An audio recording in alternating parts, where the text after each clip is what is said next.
for changes. With the passing of what once was, a new way of life for all took root. People in the mountains took shelter where they could, not knowing if they were to be safe or to be vaporized. In the east, a people understood a new chapter in everyone's history was to unfold. To the west, a land that had relied on others to care for it found itself without its benefactors. And along the coasts, some things were best left unearthed. All had one thing in common. The empire that united them perished through a terrible power, one nobody could ever claim to master. The days moved ever onward, and so too did the world. The empire becomes a distant memory of history for some, legend to others. Over a century later, these fragmented peoples, many having forgotten in their hearts that they were once under the same banner, will begin to meet each other again. This meeting begins along the Salmon River. A passing band of warriors is about to witness an encounter that will end their lives forever, or change it for the better. The world waits with bated breath in the shadow of the mountains.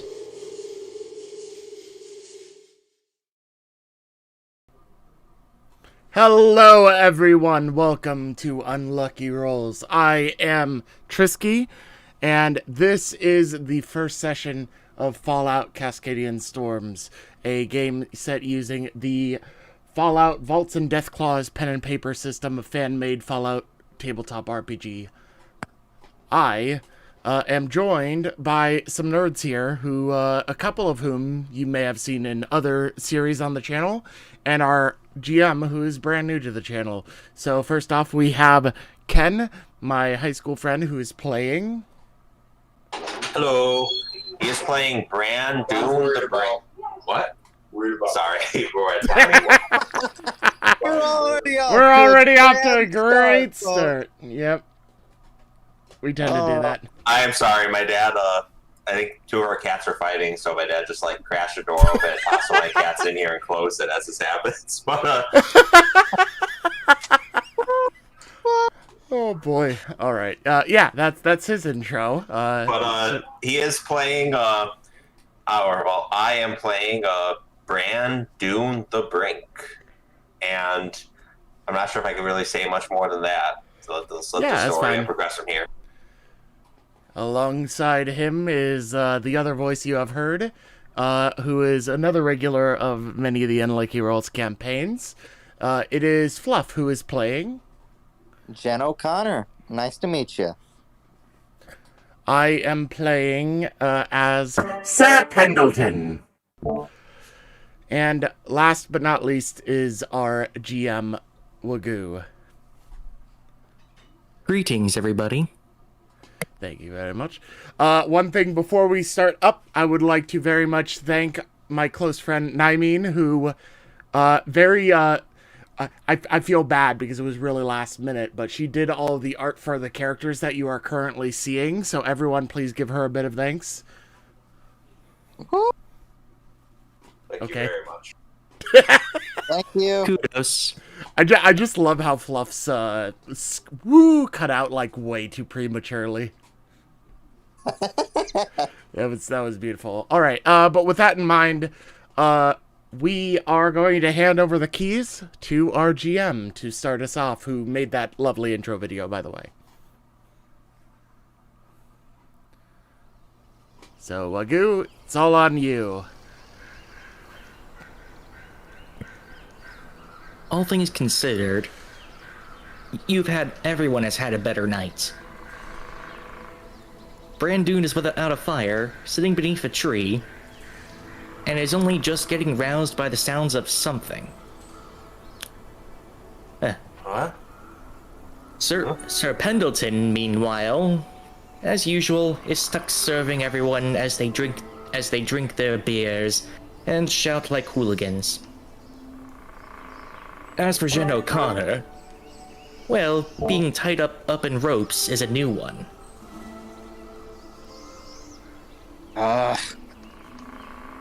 You fuckers touch Roxanne, I'm gonna kick your ass. Huh? Roxanne? Says a woman nearby. Hey, Borman! Guess who's awake? Now, who is Roxanne, if you don't mind me asking? It's like, do I see Roxanne around? Roll observation. Alright, let me see here. First roll of the game. Bada boom. Did it roll? Let's see. Roll 20 No, it is hasn't going to yet. take To its roll, time. go to the skills tab. Click the button to the left of what says observation. Yep. And you should get a pop-up. Yep, skill mod. Am I adding anything? No to that? modifier this time. First roll. 25. There it is. 25. You could. It's dark right now, aside from the fires, but Roxanne isn't in the camp, at least from what you can see.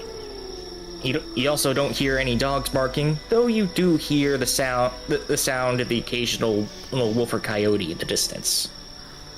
At this point, like, Jen becomes increasingly concerned. Alright, I know you know who Roxanne is. Where the fuck did you put her? I don't know. Why don't you tell me who Roxanne is? It's like... She looks at him like he's stupid and says, "You did not see the 50-pound fucking pit bull that was with me." Oh, that's the name of the dog. Oh, no, she ran into the river. Haven't seen her since. Ah. Gotcha. This is a very cordial conversation with a raider. The raider in question is holding a bottle of beer. So- She takes a sip. In the background, you hear someone complain about losing some sort of game. Meanwhile, with Brandoon, as you wake up, you see some fires in the distance. Huh. He kind of tries to like sit up and stretch if he can. Oh, he can, no problem. He's in the dark. He's near a tree. There's no issues here. It's when you do hear the sound of some slowly running water, however. He tried to just kind of look around, catch his bearings, at least at best he can under current light. Try to be a little quiet about it though. And so far, he's succeeding. You woke up where you fell asleep, which is the good news. The bad news is somehow you slept through that band setting up camp. A band camp, if you will. Ah, shit. Oh well, catch up someone further down the road, I guess. Or, maybe that's worth a shot. And he would, his first plan would be to try to get a little closer to the running water. Throat's a little dry, he's a little thirsty anyway. Oh. Going to drink directly out of the river? No, I probably know better. Maybe just, catch himself a little, and his take out his bottle, just catch a little sample of something. Could always, when he gets near one of those fires, try to boil and make things a little better. All right then. So you're just gonna move. Down to the water, and it's easy walking. Yeah, he'll make his way down. There you go. Feel free to move fill your it token up. if you want. By the way to represent moving, unless you want me to do it for you. It doesn't matter either way. Yeah, you can go ahead. All right, I'll move it. All right, I'll move Brandoon's token for you. And it's easy walking. The river / stream continues onwards. It looked nice in the day, but in the night, it's well, whatever. But you can safely get your water, no problem, before you approach. Sir Pendleton, meanwhile, has the most important duty of all. Serving everyone their drinks and food. Sir, would you like a beverage? Give me that! He says, just swiping it out of your hand. Very good, Alright, so, I've got this guy here, machete right beneath his balls. And you know what I say to him? No, sir, what do you say? Which nut first? The group around the campfire starts laughing. That is quite a good one, sir. Out of curiosity, what is Sir Pendleton really thinking about this? So Sir Pendleton's real reaction to this is it's sort of indifference, to be honest with you. He really isn't caring much for the joke. He doesn't see the humor in it. But he does know that getting on these guys' better side prevents them from turning him into scrap for the most part. So he's more inclined to just agree and laugh along. Hey, get me another drink, man. Shoo. One of the people in the band just sort of waves you off, like expecting you to just go. Very good, sir. And Sir Pendleton just wanders off in whatever direction, because as far as these guys know, he has to go somewhere to get the drinks, but he is already got some stored away. Meanwhile, the other three robots in the band aren't doing much better. R1, the Protectron, is on its last legs, and R2 looks like it will be there soon.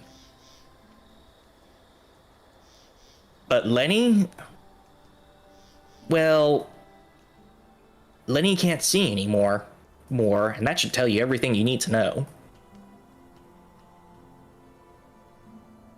Lenny, for reference, being the big robot that drags the trailer.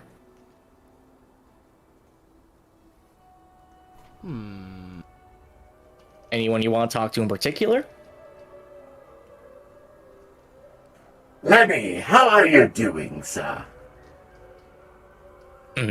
Lenny, like the Protectrons, is only capable of speaking in binary. Any voice modulator it had long ago has long since been busted up and unrepaired.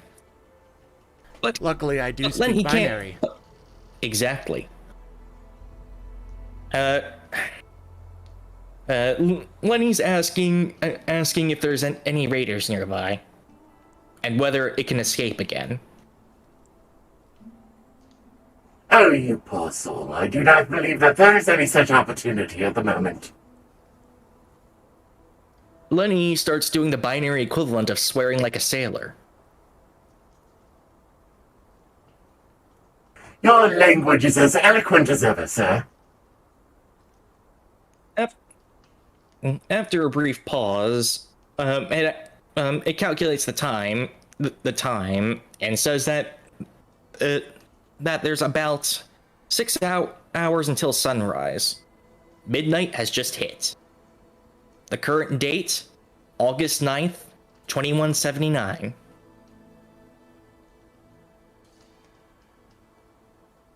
You do a very good job of keeping track of the time, Lenny. My internal chronometer is a little bit strange.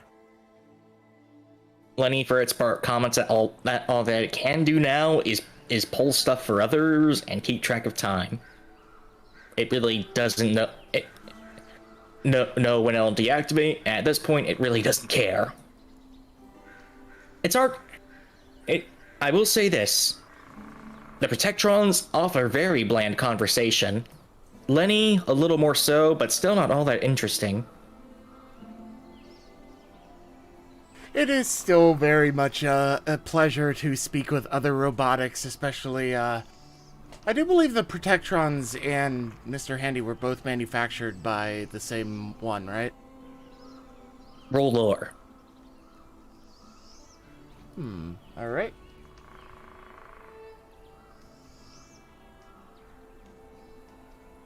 No mod, alright.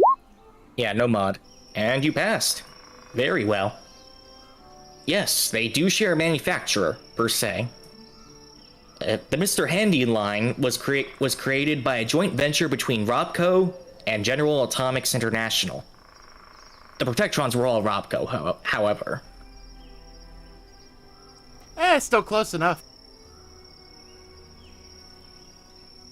But, at this point, Sir Pendleton is going to be like, Well, I have other things to attend to. One of them is waiting their drink, so I shall be off. and just wanders back towards the raiders a little bit. That's when the leader, or man, stops you. Hey, Handy. Yes, just sir. Follow. Right away, sir. And he ends up going to the latest prisoner. But before we get into that conversation, Brandoon is getting the water in his bottle when he hears a growl. Would you like to roll observation? I would. Okay, no modifier still.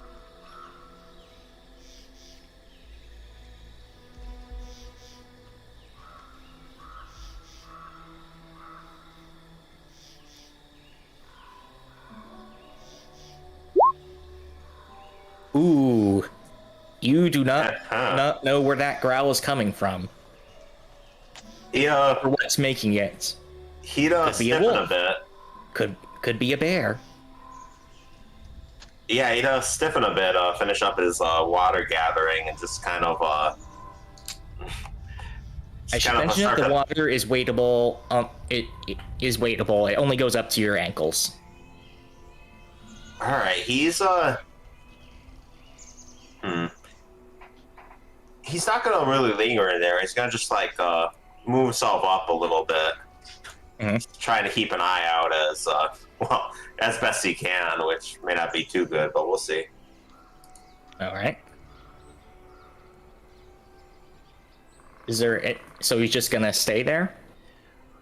No. Once he gets up a little bit, he's gonna just kind of unsling his sling staff from his back and just kind of hold it in front of him as sort of defensively as he looks around and tries to move forward.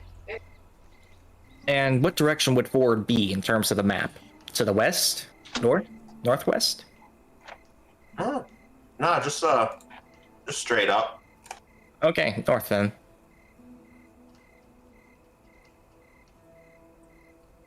Just try to, yeah. You just As you look around, you still don't see anything, though you can make out a little bit of the road. Interesting.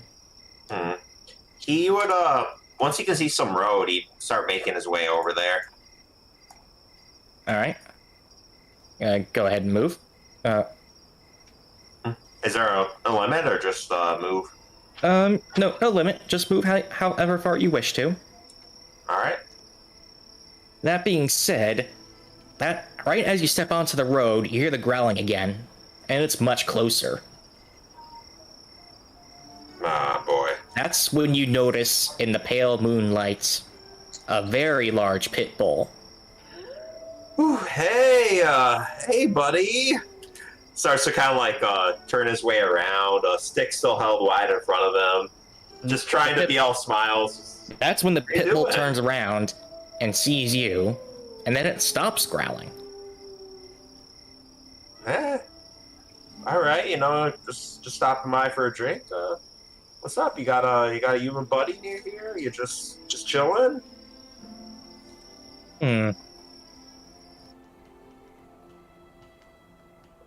Roll charm or survival. Pick one.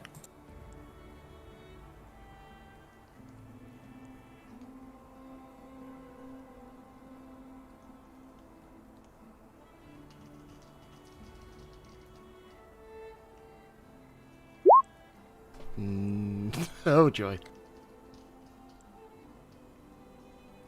This dog clearly does not give a crap about you, and wades across the river into the darkness.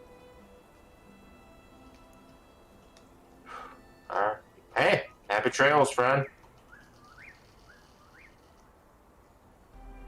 And he'd take a good breath after that encounter and just start to kind of make his way onto the road. Look around, Alright. see if anything of note. Nothing of note on the road itself, at least this part. Where you are right now is a valley between two mountains along the Salmon River. It's fairly open over here, and it's not that cold tonight, all things considered. It's sparse. There's a few trees spread about. But unfortunately, mountains make good places to hide and places for bands to lie in wait. Ooh.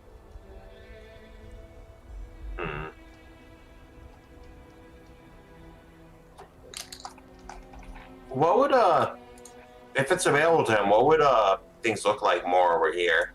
Oh, these look like some logs that were knocked over some time ago, but they've also been beaten into the ground. Like you're fairly certain that trailer that you're starting to make out, that thing was able to go over those logs, no problem.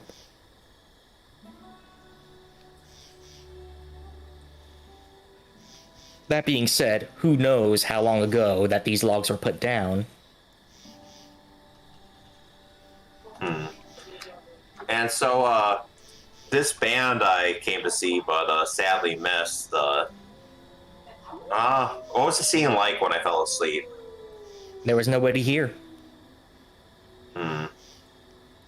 It was also Alright. late afternoon, turning to evening at that point. All right. You know, it's a fair chance I might have just, been off course a little bit. So I'm gonna, try and not making too much commotion. Start making my way across the bridge. All right.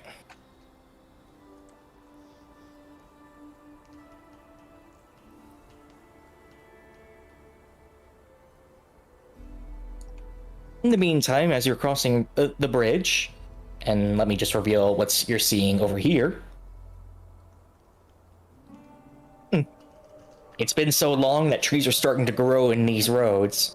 One wonders what it looked like in their prime. Nature claims its time, man. He would just kind of like say out loud to himself as he makes his way across.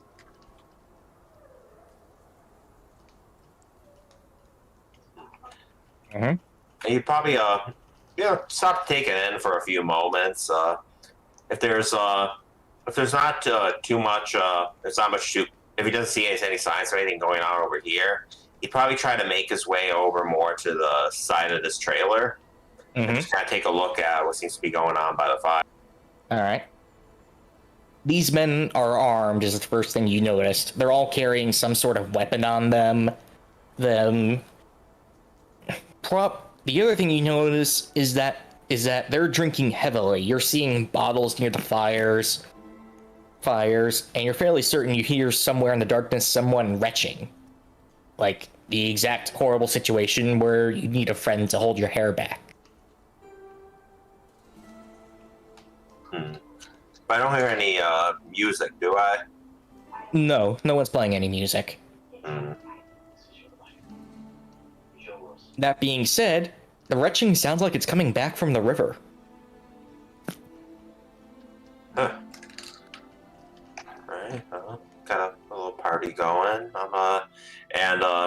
He's just kind of muttering to himself. He'd make his way a little closer to the river. Now a little more considerate to not make so much sound. Roll sneak. No modifier still. Is this going to be his first positive roll? Yes, it is. Yes, it is. Yes, yeah. And you're able to tiptoe carefully on the solid ground in the grass, avoiding making too much noise as you double back of sorts. And then eventually you spot a single woman retching.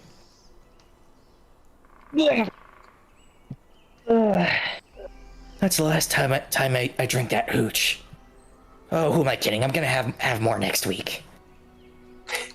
He would just kind of start to, he'd put his sling staff away and just kind of start making his way over, arms All up, not threatening. Going over to her. Ooh, Okay. that old moleskin rocket stuff, eh? Oh yeah, you have no idea. She says as she looks at you, clearly kind of out of it, somewhat.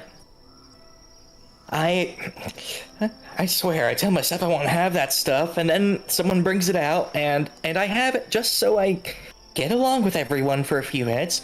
Because holy fuck, do I not want everyone's opinion to sour of me? Yeah, that's how it is sometimes, you know. It's gonna be my place to sleep or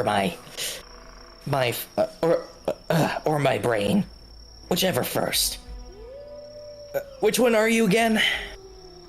I'm Bob the Cobb, you know. I was going to fucking kill you if you said Bob the Builder.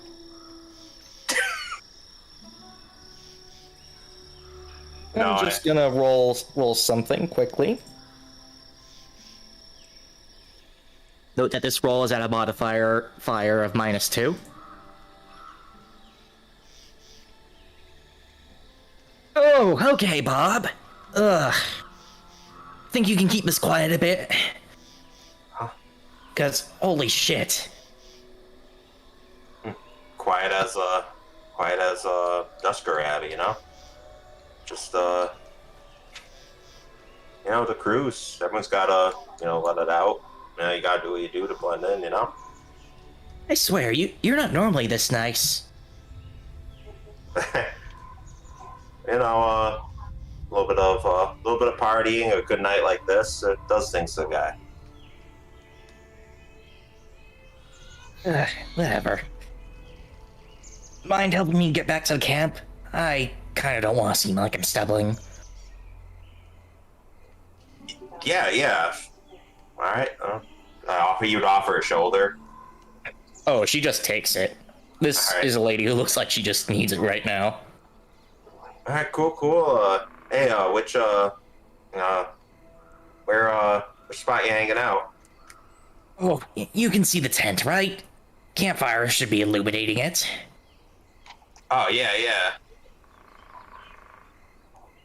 The way we can kind of come around the back, I still owe one of the buds a few caps. I feel better to discuss in the morning when he has got the whiskey and spiced mole rat, you know? Yeah, I get it. The fuck's a cap? Whatever. It's just stuff.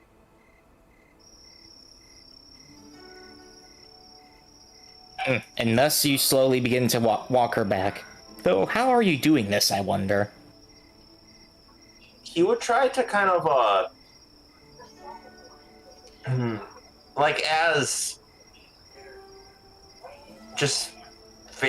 would try to just be, I guess, normal at the start of it, at least. He would just kind of, she'd, lean on him, he'd just be walking.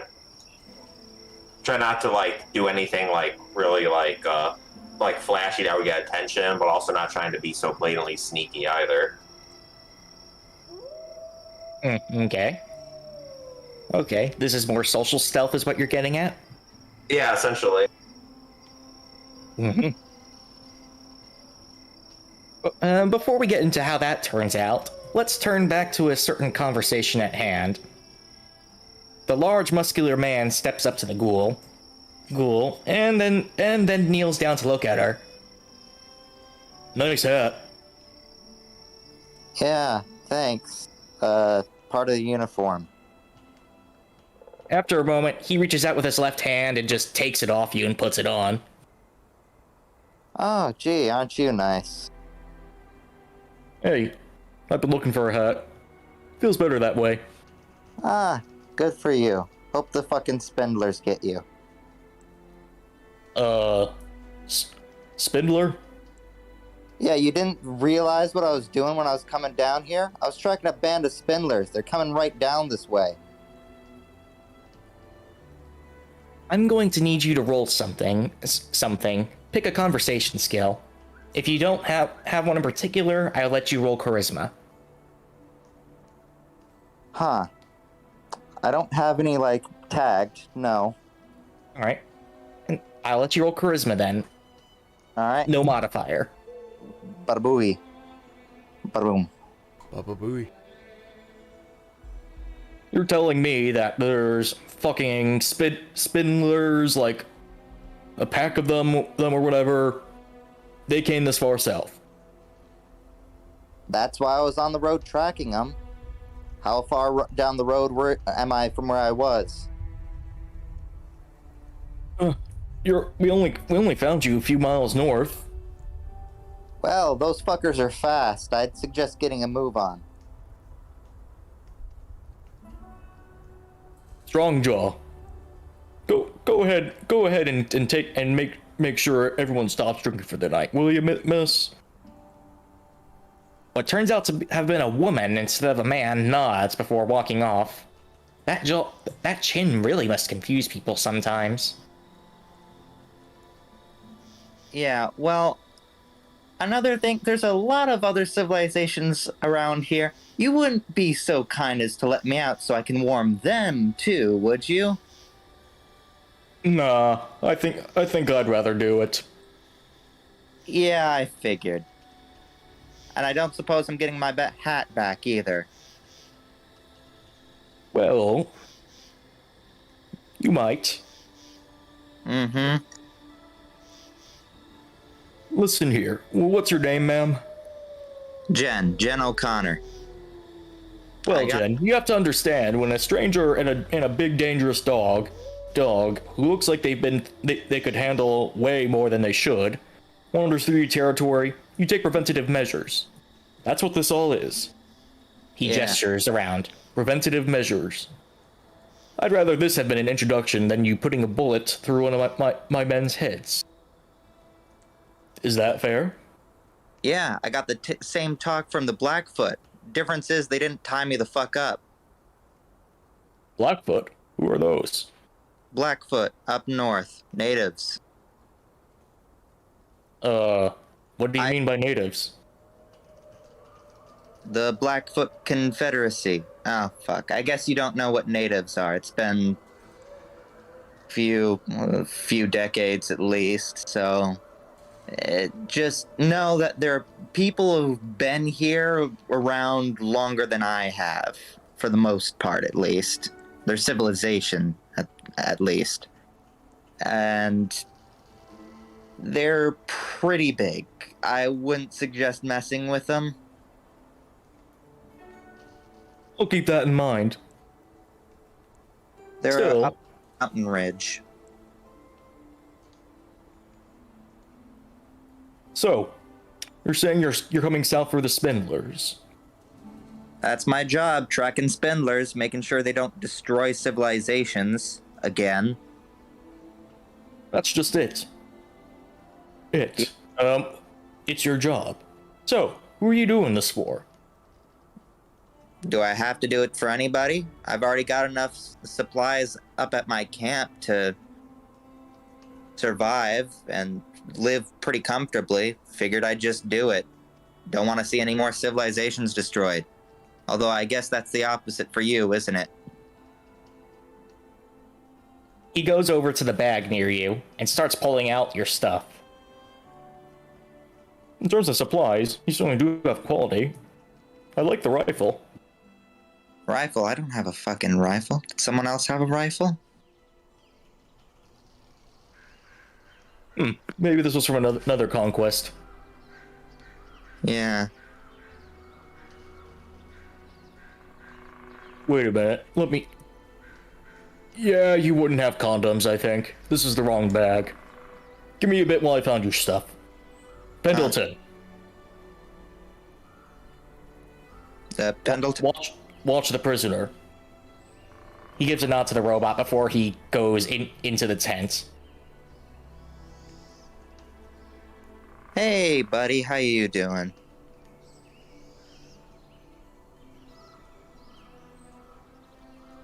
Mr. Roboto. You up there? It appears that his circuits are malfunctioning a tad. Okay, then. She's just like, okay, how do I get out of this fucking situation? She's gonna attempt Target's pretty dead around this stuff. Alright, do we want to pause? Or I can switch back to Brandoon for a bit. Yeah. So, when we last left off, Brandoon was trying some social stealth. Yeah, just making his way back. Is there... I would like you to roll deception. That being said, if you have an argument for another skill to use, make it. One moment.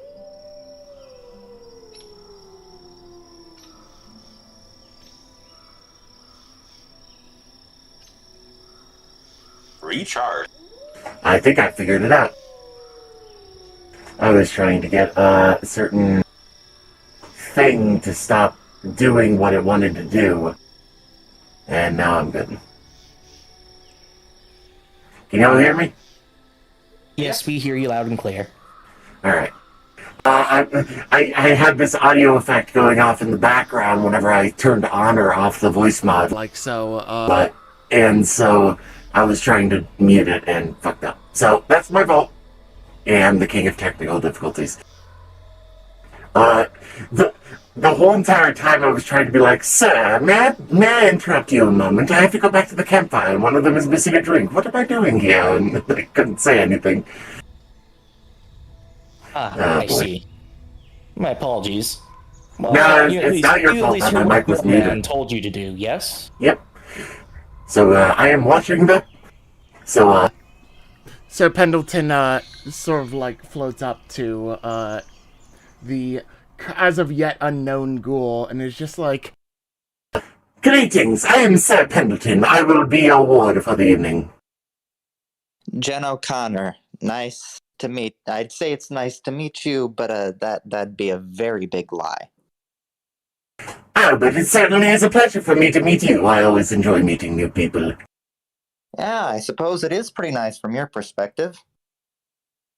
I do apologize for the ropes. I did inform them that they shouldn't tie them too tight as to chafe. No, I'll be fine. I'm assuming you're with them. Well, as of right now, they are my current owners, yes. She kind of looks at you a little bit. So what I'm getting at is you wish you were in a little bit of a better situation. For fear of being found out, I will make no comment. Oh, don't you worry. Roxanne will be here around here at some point. Roxanne, that is what you mentioned was the name of your pit bull, correct? Ah, yeah, so you heard, but this other guy didn't? Are these guys a little not all up there, or are they just... Well, you see, they all appear to be quite inebriated, as one might say, and my auditory sensors are quite more acute than the human hearing. She looks at him and says, hey, I mean, I am behind bars, right? So cutting off these ropes with that little saw of yours wouldn't be too much of an issue, would it? It's not like I'm going to hurt anybody behind here. He did say to watch you, but he did not say to adjust your situation in any other way. She kind of like turns around and like faces the ropes towards him. Well, go right ahead.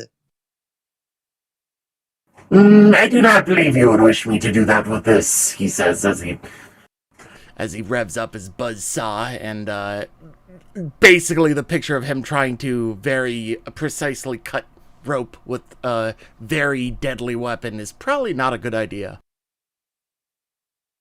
I mean, if you've got something else, I'm all ears, but I'm not picky. Let me see. I will check your bag around here. Did you happen to have any bladed instruments? Nope. All I had is a big iron. And he went into that tent to grab it. But there is a bag right over there with some raiders' supplies. You might have one.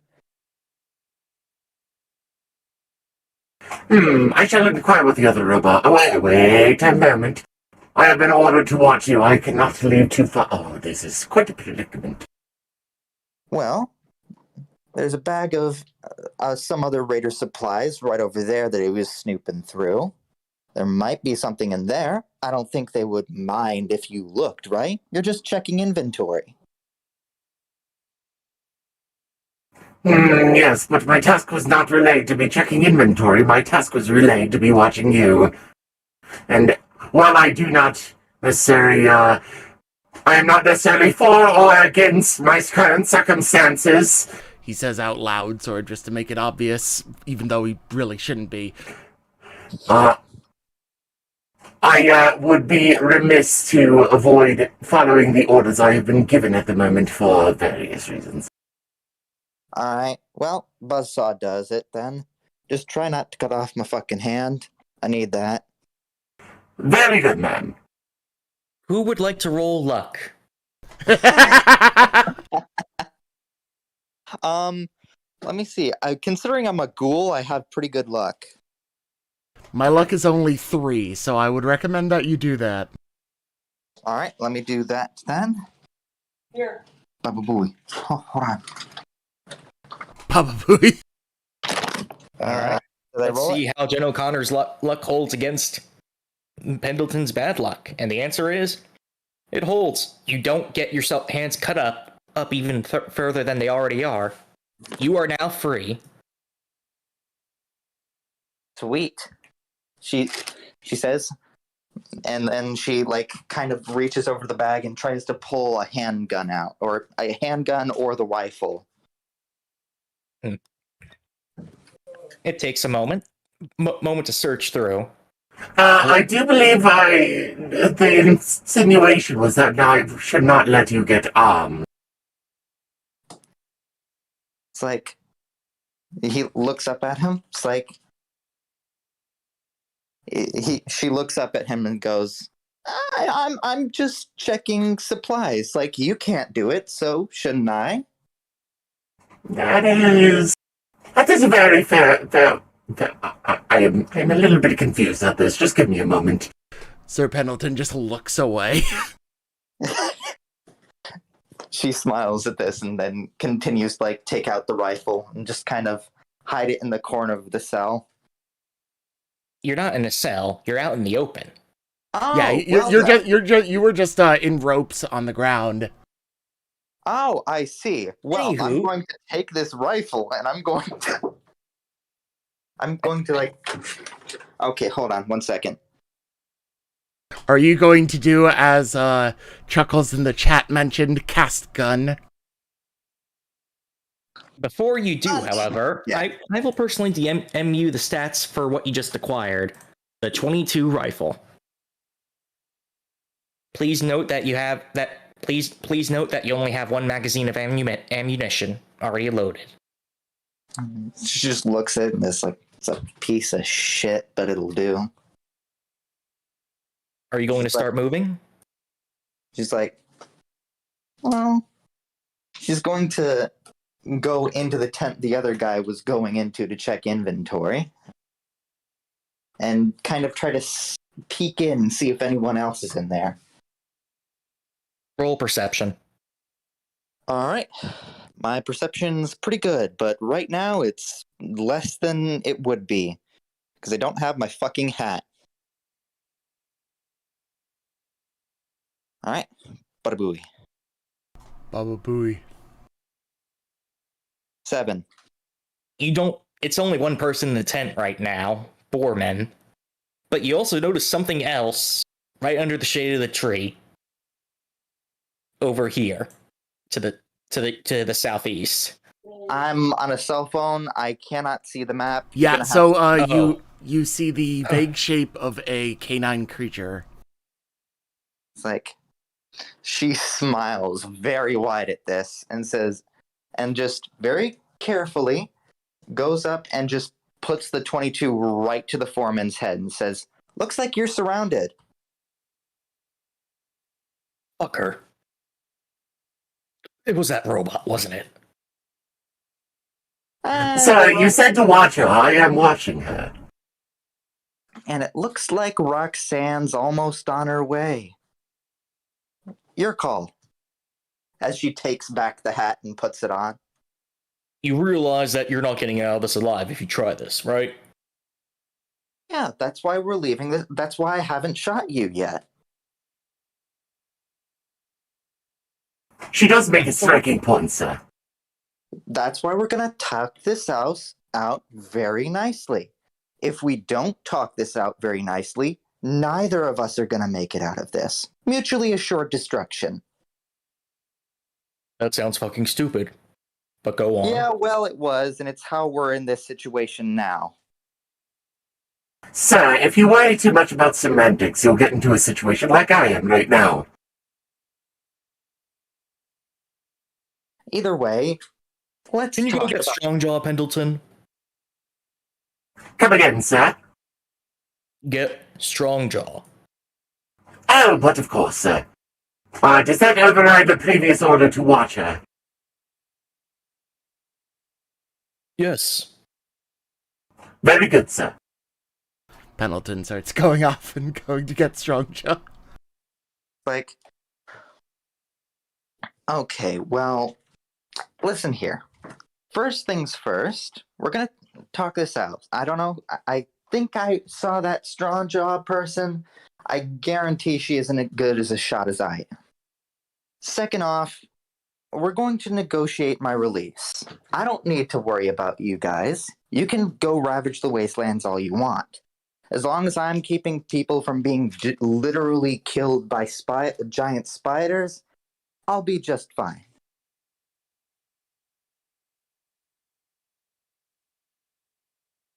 And on that statement, we'll shift back over to Brandoon, who's just come into view. What would you like to roll to pull off the social stealth? I think I'll stick with deception. Okay, roll deception. No modifier. And negative 90. Oh. Still hurts.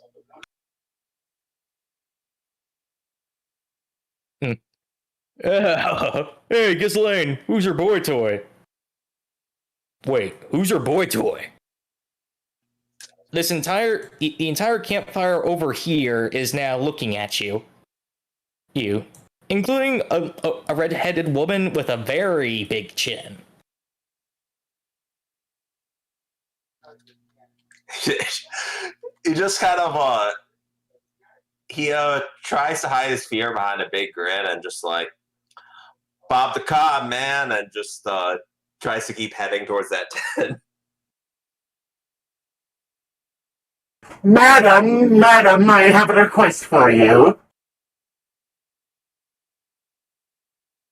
It does appear... Detain the weird fucker that just walked into our camp, please. Pardon me, but I have another overriding order to claim you and bring you back to the tent.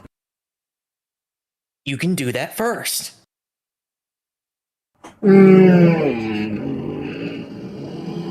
Okay.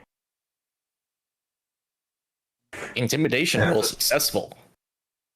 Pendleton starts heading on over, and as he goes by towards our friend Bran, he turns back to her and goes, I will take care of this, but it does believe that there is a certain circumstance going on in the main tent with a, now hatless ghoul woman.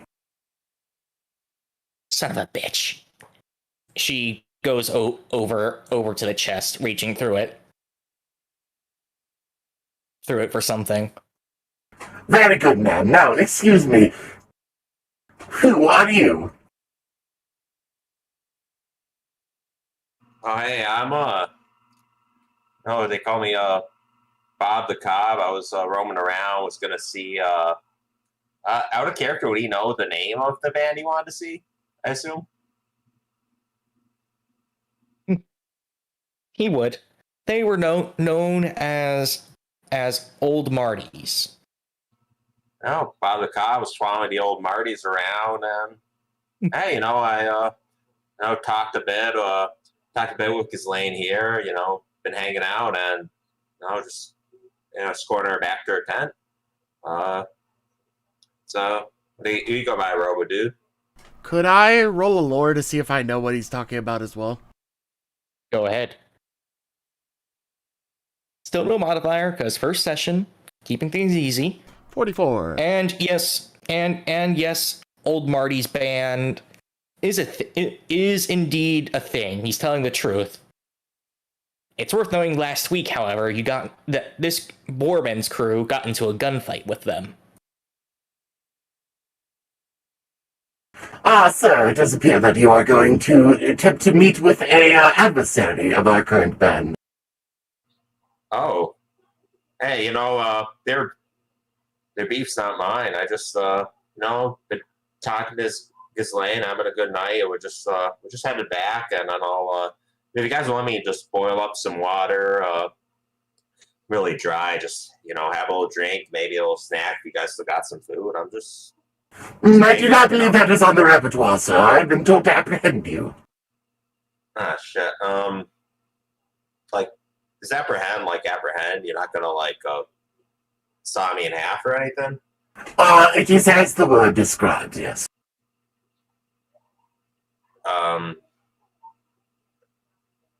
Whew,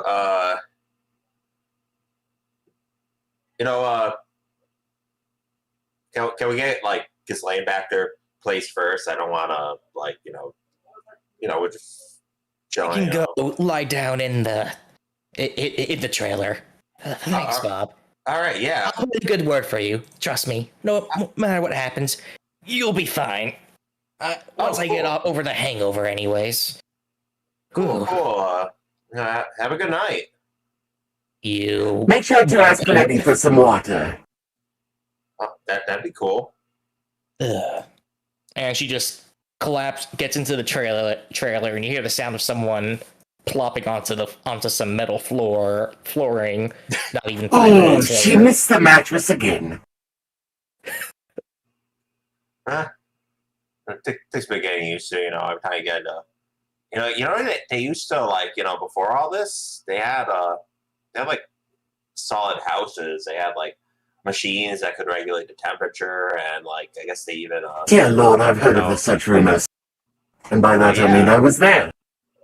It's pretty wild stuff, we got all sorts of different types of, beds to lay on and things. Oh yes, working in one of those homes was quite enjoyable. If you apprehend me, I'm not gonna, it'll be, dry to sit down, because the last time this happened, they just kind of, threw me in the muck, and, it wasn't nice. Oh, sir, I do not plan to handle you so roughly. I would just kindly ask that you follow me. Oh. You're hearing laughing from the fire. They just kind of, waves, all right. Just awkwardly follows this robot. And while you're following, that's when the flap opens. Strongjaw is holding Jen's own pistol forwards. Oh, hey! So nice of you to join us. Move a muscle in this guy, and your precious leader doesn't have a frontal cortex anymore. That would be a fucking headache, Strongjaw, so please be careful. Haha, title drop! Now, listen, I'm not here to kill any of you. I'm not here to do any of that. I just want to get the fuck out of here and do my damn job. I already told you everything I know, and I'm not exactly the strongest ghoul. Couldn't help you with manual labor, wouldn't make a good slave, wouldn't make a good anything. I am literally useless to you, and if you let me go, we can all just forget this happened. Doesn't that sound reasonable? You do know a thing or two about spindlers. I do indeed, and I guarantee you, just like everyone else in the fucking wasteland, if I see them, you'll hear about it. That isn't just exclusive to anyone. It's for everyone. That's the kind of thing that I do. I tell everyone in the surrounding area that they're coming. That would include you, so you don't need to worry about me not giving you advice about it. I don't care if you trapped me. I still don't want you to go fucking extinct. And we won't. Yeah. But I mean, if you try and kill me, there's gonna be nothing stopping the spindlers either. There's gonna be spindlers going all over the fucking place and no one to stop them. That'd be a fucking shame if a whole horde of spindlers came down here and wiped out all of civilization. Listen, lady. Jen was your name, right? Yes, Jen. How about this? You stay the night with us, and you become my advisor on these spindler matters. I can guarantee you good things will come, if you agree. But I will have to ask you to disarm yourself during this tenure. You see, I would, but I detect a little bit of bullshit. I feel like the moment I disarm myself, I'm gonna be ended up tied up in the fucking corner like I was 5 minutes ago. You're gonna have to prove to me that you're not gonna do that shit again. Well, I probably would bind your wrists at a minimum again, considering what happened the moment you came unbound. Yeah, that's funny thing that is. I kind of know how to tie and untie knots, being a fucking ranger. The hell's a ranger? It's a pre-war thing. Well, we got time if you want to talk about it. Or we can acknowledge the situation. Unless you put it down, you die. And if you kill me... Regardless of what happens to me, you die if you don't put it down. And there is no other option in the situation now, do you? Well, that's the fucking thing. That brings up the spindlers from earlier. I know very fucking well that the size of this camp would be absolutely destroyed by this pack of spindlers coming up. So unless you want me to... there's the thing of when they're coming. You don't know when they're coming. I do. Well, when are they coming? Wouldn't you like to know, fuckboy? Sir, madam. Yes? That's when you see Brandoon and Pendleton arrive. Strongjaw just looks confused. What? No, not in the fucking tent! Madam, you said to apprehend them. It's just a matter of where. It's like, I look over to Brandoon. Hey, you too, huh? Grab a sack, pick up a gun, join the fun. Not the first time I've been held at, but I just want a briefing on the roles in each area, because you'd be surprised how many different places that means a different thing. But I'm just following this guy here. Ah, gotcha. Oh my god, yes, I've been Snake River tribesmen. Hey, don't you talk shit about tribesmen. They're good people. Yeah, man. I know. Odds are this guy, the bounty on this guy will make sure we get through the winter. Oh, that's funny. You're gonna tell me that you aren't trying to pull a fast one over on me. Yet the moment someone else comes in, your immediate reaction is to turn them in. You sound like a snitch. You know what they used to do to snitches back in the pre-war? Oh no, they got stitches. Oh yeah, that's kind of a colloquialism. They essentially got what I was about to do to you until this guy came in.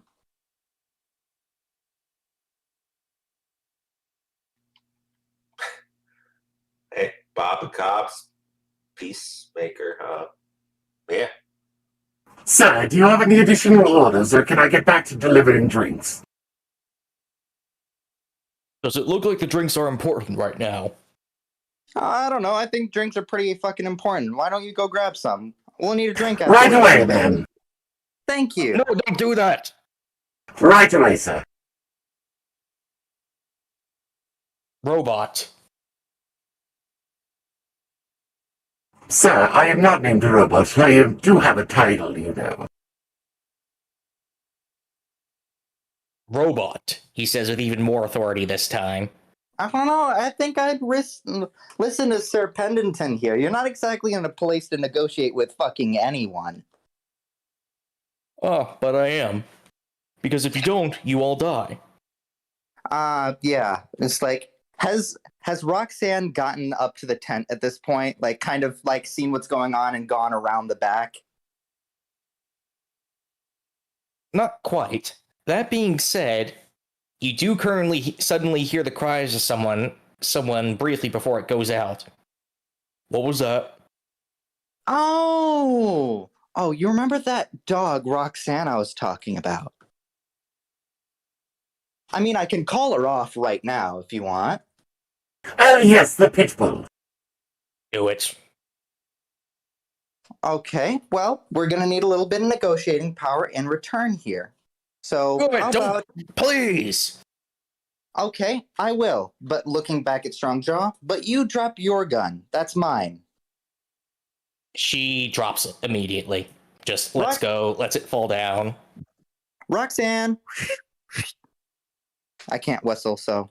Alright. Pardon me, I shall collect that. I will not allow litter.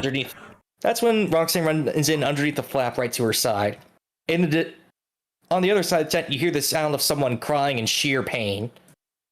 And then gurgling.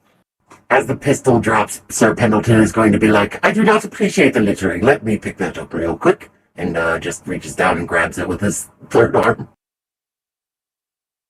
Thank you, Sir Pendleton. Would you kindly pass that to me? Hey, what happened to your throat? It's like, You hear the cries outside. And then you hear the rest of and then you hear three others in the band right behind Strongjaw. They all got their weapons out and they are all very drunk. Would anyone like to test their luck? Sure, I'll do it.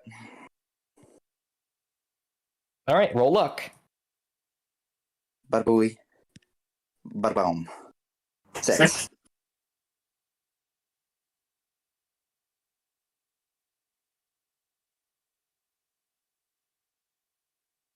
How's that looking? That's looking very good. One of them looks like they're about to raise a Molotov, but stops, still barely cognizant of the situation. Boss? What's going on? I've got his balls against a knife is what's going on. I do believe that is not intended for fire use. Please, take out that rag and drink the drink properly. I prepare these things like so for a reason. Which nut first? It's like, at this point, it's both of them, and I don't think he's gonna get out of this situation very well if you guys don't let us go. Because obviously I can't talk sense into these two. You folks a little bit more reasonable, or are we gonna keep going on like this a little while longer until Roxanne... They are definitely not reasonable, ma'am. They are, number one, quite drunk, and number two, a bunch of pricks. Well, we can just keep standing around here until Roxanne gets hungry again. That's when Roxanne lets out a little growl and wags her tail. Good girl, Roxanne. Reef bark in response. Okay, so obviously we're in a bit of a Mexican standoff. The situation... Hey, let me lay down the situation for you. Nobody gets turned into anyone. I am fully able to keep my firearms, and I'll help you spot out the spindlers for 2 days instead of 1.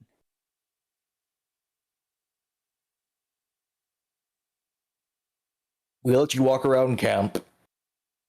We let him keep his weapons. I cannot ask you to have your weapons back until you leave. Everything else in your terms sounds agreeable. Good. Pardon me, I need to go get something. Here, why don't you hold on to this for me?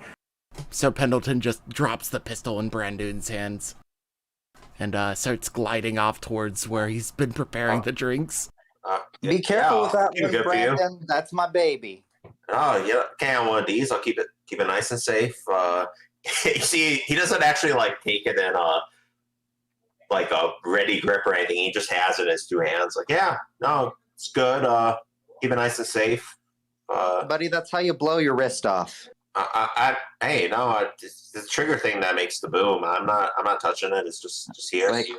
She's like, okay. So what we're gonna do is we're all gonna lower our guns down at the same time, very slowly. I will warn you, I'm a quick draw, so let's not try and get ourselves killed, okay? Fair enough. And he just kind of starts like crouching.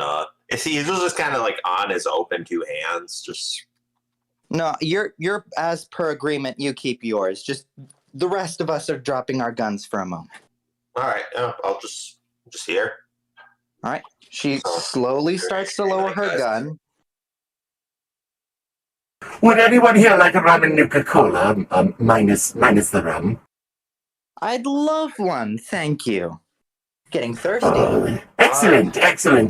Now, if you don't Yeah, mind... make that too, please. That'd be cool. Sir Pendleton is going to come back over here, hand Brandoon a drink, and then swing at her with his buzzsaw. I am sick of this place! Are you sure about that? Oh, fuck. Here we go. Yes, quite sure. I'm gonna want everyone to roll sequence now. Let's get this party going! We're all gonna die. Alright, where's sequence? Day one, fucking squad wipe. Let's go. It is in the combat tab. Condition side. Alright. Combat. Yep, Sir Pendleton rolls sequence, so I'll go ahead. I'll go ahead. Oh, I'm not seeing it. Alright, I didn't have my token selected. That would do it. You can go ahead and re-roll then. Combat? I don't see it in combat for some reason. Oh, there it is. There you go. Can I keep the first result? Just add that to turn order. Sure, go ahead. And no sequence modifier? No sequence modifiers this time. Wait, were you guys finding this? Combat tab of the character Combat sheet. tab in the top left.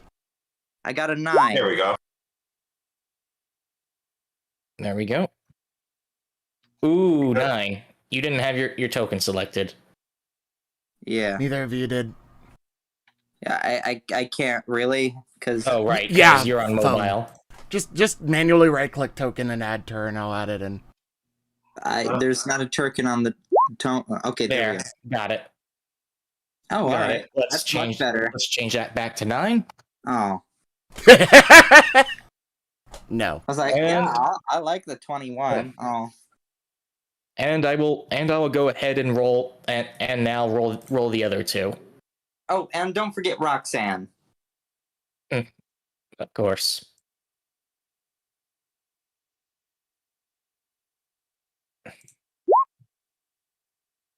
Okay, Roxanne, dude. Well, All right. And Strongjaw. The rest are, I will say, are too drunk in order to have an effect, and we'll just work as and only one will be able to move its turn. So keep that in mind. All right.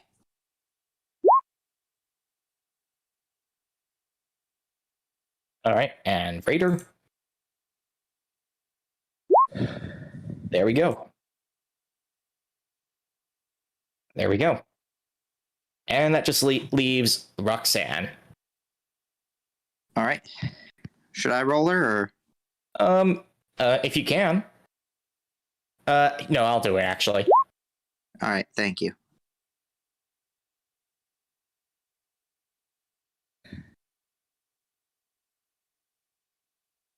Shoot, did I? Oh, I didn't select her. That was the problem. Sponge in the chat, just like, tell Wagyu if this becomes a TPK, I will personally bribe him with $10 to have Press and Garvey be there to save them, but they need to rescue a settlement in return. Go all the way to Massachusetts. Fucks. I will keep that in mind. For now, Borman moves first. Do I not get my buzzsaw in, considering that was basically a sneak attack? Yeah, you're right, actually. That is a fair argument. Go ahead. Attack. Go ahead. Attack. Attack Strongjaw. Is this a targeted attack? Yeah, he's swinging it at her. What part of the body? Oh, that's what you mean. No, it was just sort of in general, so no, not targeted. All right, then. I'll let you go ahead. Hit chance, 0 modifier.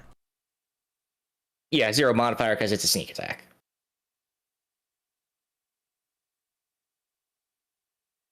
Alright, let's see if it actually does it. Double CC, AC 0. Mm-hmm. It did not want to roll that, it seemed. Let's see, you have the DM set up. Hit chance, leap.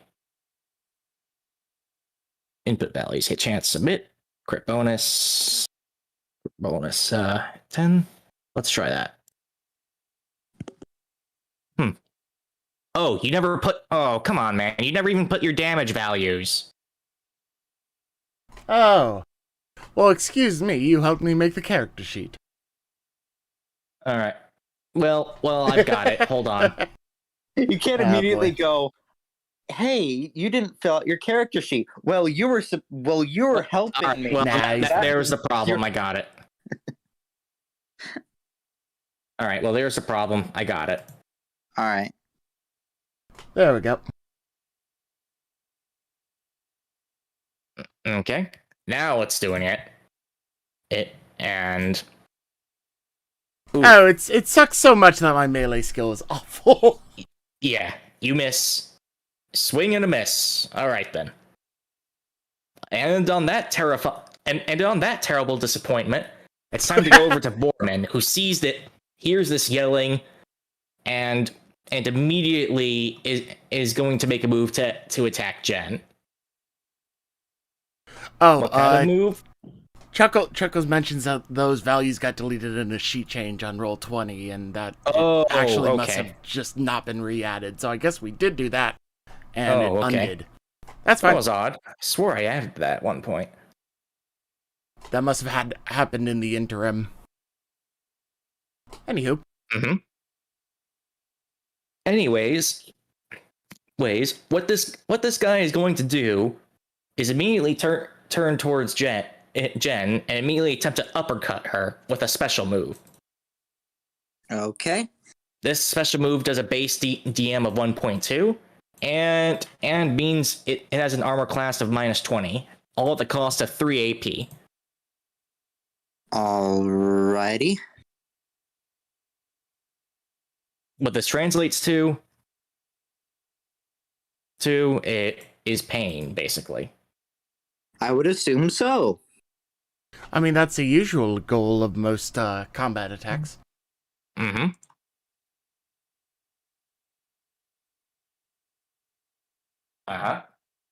Just give me a moment to adjust this.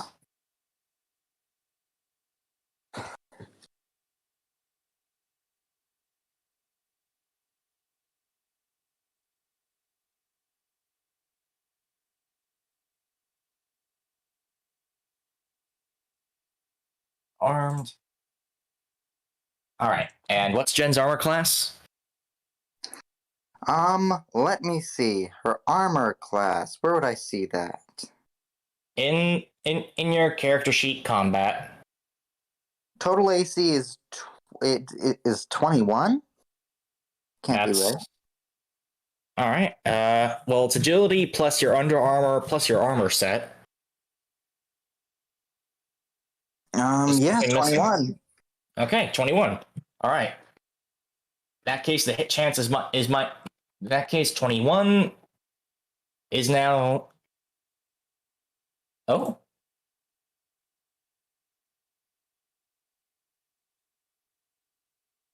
Yeah. I will comment on Chuckle's question later off stream. For now, AC, the uppercut means it's the AC minus 20 is now just AC 1. And Gotcha. DM 1.2. So I have 1 AC now. Here goes.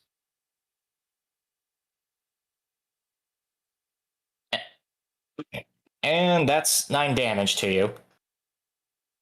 Fuck in the ass. Before we consider armor, but that's before we consider armor. So it's probably going to be a lot less. I will quickly calculate that for you. All right. 9, 2, 20. Boom. In actuality, it's just 6 damage. All right. 6 damage. Nothing localized. Yeah. Nothing. It wasn't a targeted attack. It was just a special move. All right. I got 28 HP now. Mm-hmm. Well, I'll tell you. She's pissed about that, but it's not my turn, so I can't do Yeah, anything it's about it. not, because right now he's still got some action points left. And free movement. And you know what he's gonna do?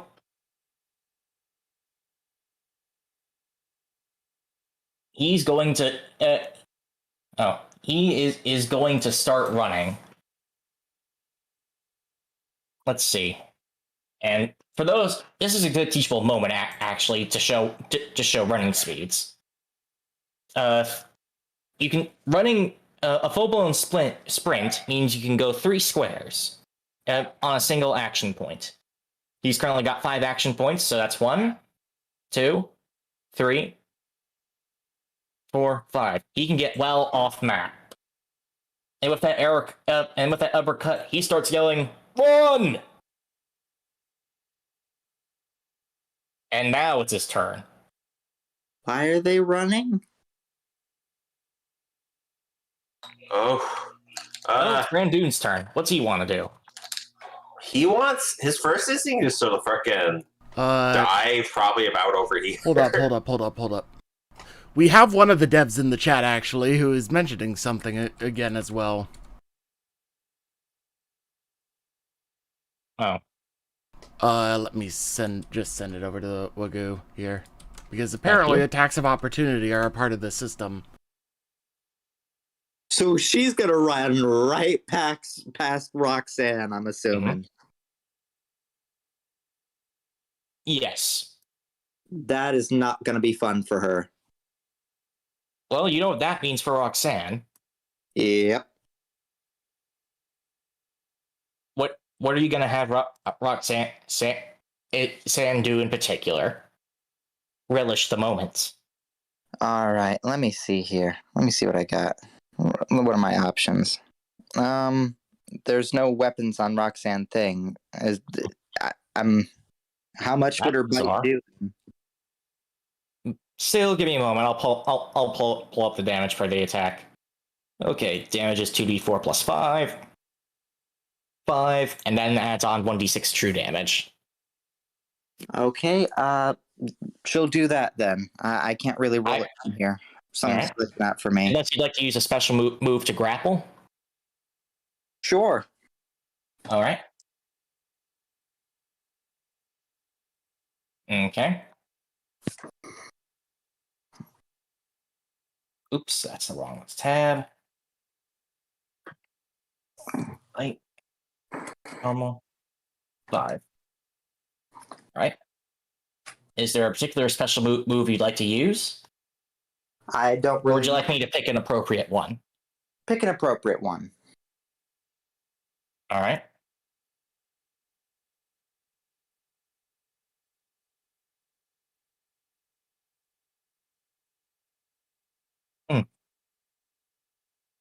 Let's do a tackle. Uses 4 AP. But we roll Roxanne's strength against Borman's. Keep in mind that all things equal, and they are, Roxanne has the same strength as Borman. So I'm going to roll Roxanne's strength.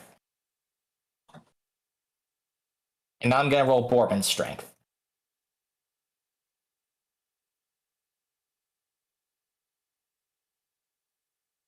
All right. Come on. And Borman gets... of course. Come on, Roxanne. Yeah, boy! You know what this... Congratulations. You've now... Roxanne just leaps, grabs him, and pins him down. Roxanne is standing on top of Borman. Ooh, boy. And is holding him in gameplay terms. Nice. And Jen just says, "Uh-oh, she's getting hungry for throats."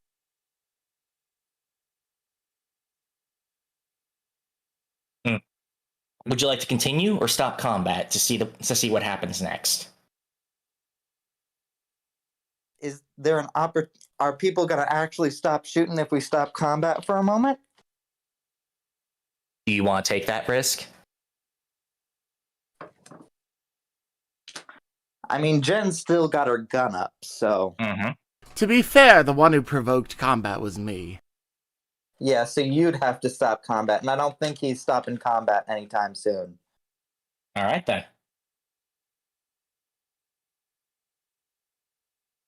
Yeah, so for a bit of perspective, Sir Pendleton doesn't like working for these people. I hadn't noticed. And has been very disgruntled for however many years. He's stopped keeping track and sort of shut off his chronometer, sort of, to make up for this, so that he doesn't get bogged down by it. But this whole entire situation has sort of just, like, sent him over the edge. All right. And so he swung a buzzsaw at her. Mm-hmm. And it's really continuing combat is based on how she reacts to him swinging at her. Well, we will continue until we get to her turn. For now, it's Brandoon's. And was Brandoon going to do any fighting, or were you abstaining? His first instinct was still to, like, just dive as far as he could. Could he have seen what happened between Jen, He's hearing it. the leader, and Oh, he's hearing it. He knows exactly what's going on with the dog. Okay, yeah, he's still jumping. He's still just trying to, like, dive as far as he can away from. All right, which isn't far because you're because you risk sort of bumping your head into the pole of the tent. Yeah. So if he would look ahead of him for all the noise that happens, and would he, like, conceivably within his turn be able to see this current situation? Yes, you'd be able to see what's going on. I will note that since humans have free movement, that dive will cost 1 because you technically only moved 1 tile over. All right, fair. Mm-hmm. It was a very dramatic single tile of movement. Mm-hmm. So, would it cost him anything to peek out the flap from where he came, or? You can see out right now. The flaps are open. All right, so he sees, like, the guys coming in and stuff. Yeah. All right, so he'd start kind of make his way a couple spaces forward, and just all right, that's the rest of your free movement. All further movement from here will cost action points. All right, and can I just get a quick refresher on range? How range work? 5 feet equals 1 square. All right. So, what about as far as weapons go? Because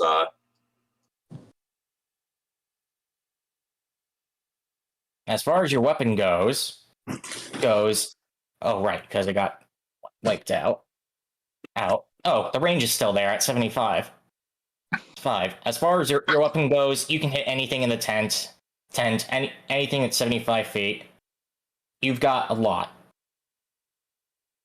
You can you can reach both the north and south ends of the map. No, you can reach the south end of the map, no problem.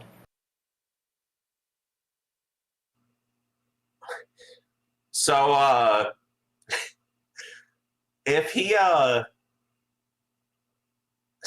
to get out his own bottle of weirdly wrapped liquor as well as his lighter, how far could he throw it? Let's see. You'd be able to throw it 75 feet from your position, which would be... Oh, not in that direction. Oh. You can reach pretty much anywhere then if you're going the opposite direction. All right, so he wants to try to... So he's going to dive, and seeing the situation, he's going to try to like crawl a few spaces forward and toss a Molotov by 2 AP to get down. To the group there? Well, yeah, just to not at the group, but at the entrance is kind of trying to get like a little flame blockade going. Okay. Okay, so you're not actually trying to target anybody. Nope. Okay. In that case, just roll archery for me then. Then no modifier because this is an easy shot.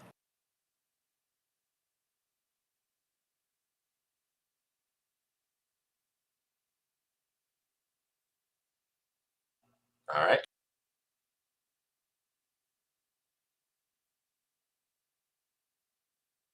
Wow, just barely passed. All right. But it's enough. You throw it, you hear the crack, and now the tent is on fire. Congratulations. You're just here for and just shit. This way. We gotta go.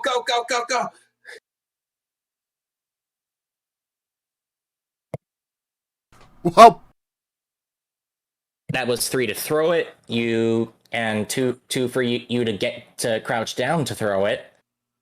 In total, your AP is 9, 8, 7, 6, 5, 4. You've got 4 AP left. What do you want to do with it? It's another 2 to stand up, but you can start running like hell in order to get away from the fire. Oh yeah, he's definitely running like hell, just screaming like, "Oh God!" All right, no! 2 AP to stand up again. Okay, 2 AP to stand up again. Just a moment. Actually, funnily enough, I think it's 4 AP. I was just looking through this. Change stances costs 4 AP to go from prone to standing. Oh, well, in that case, you can't move then. You just stand up. That's it. There we go. That would be Brandoon's turn. Roxanne, she's going to start chewing, I guess you could say.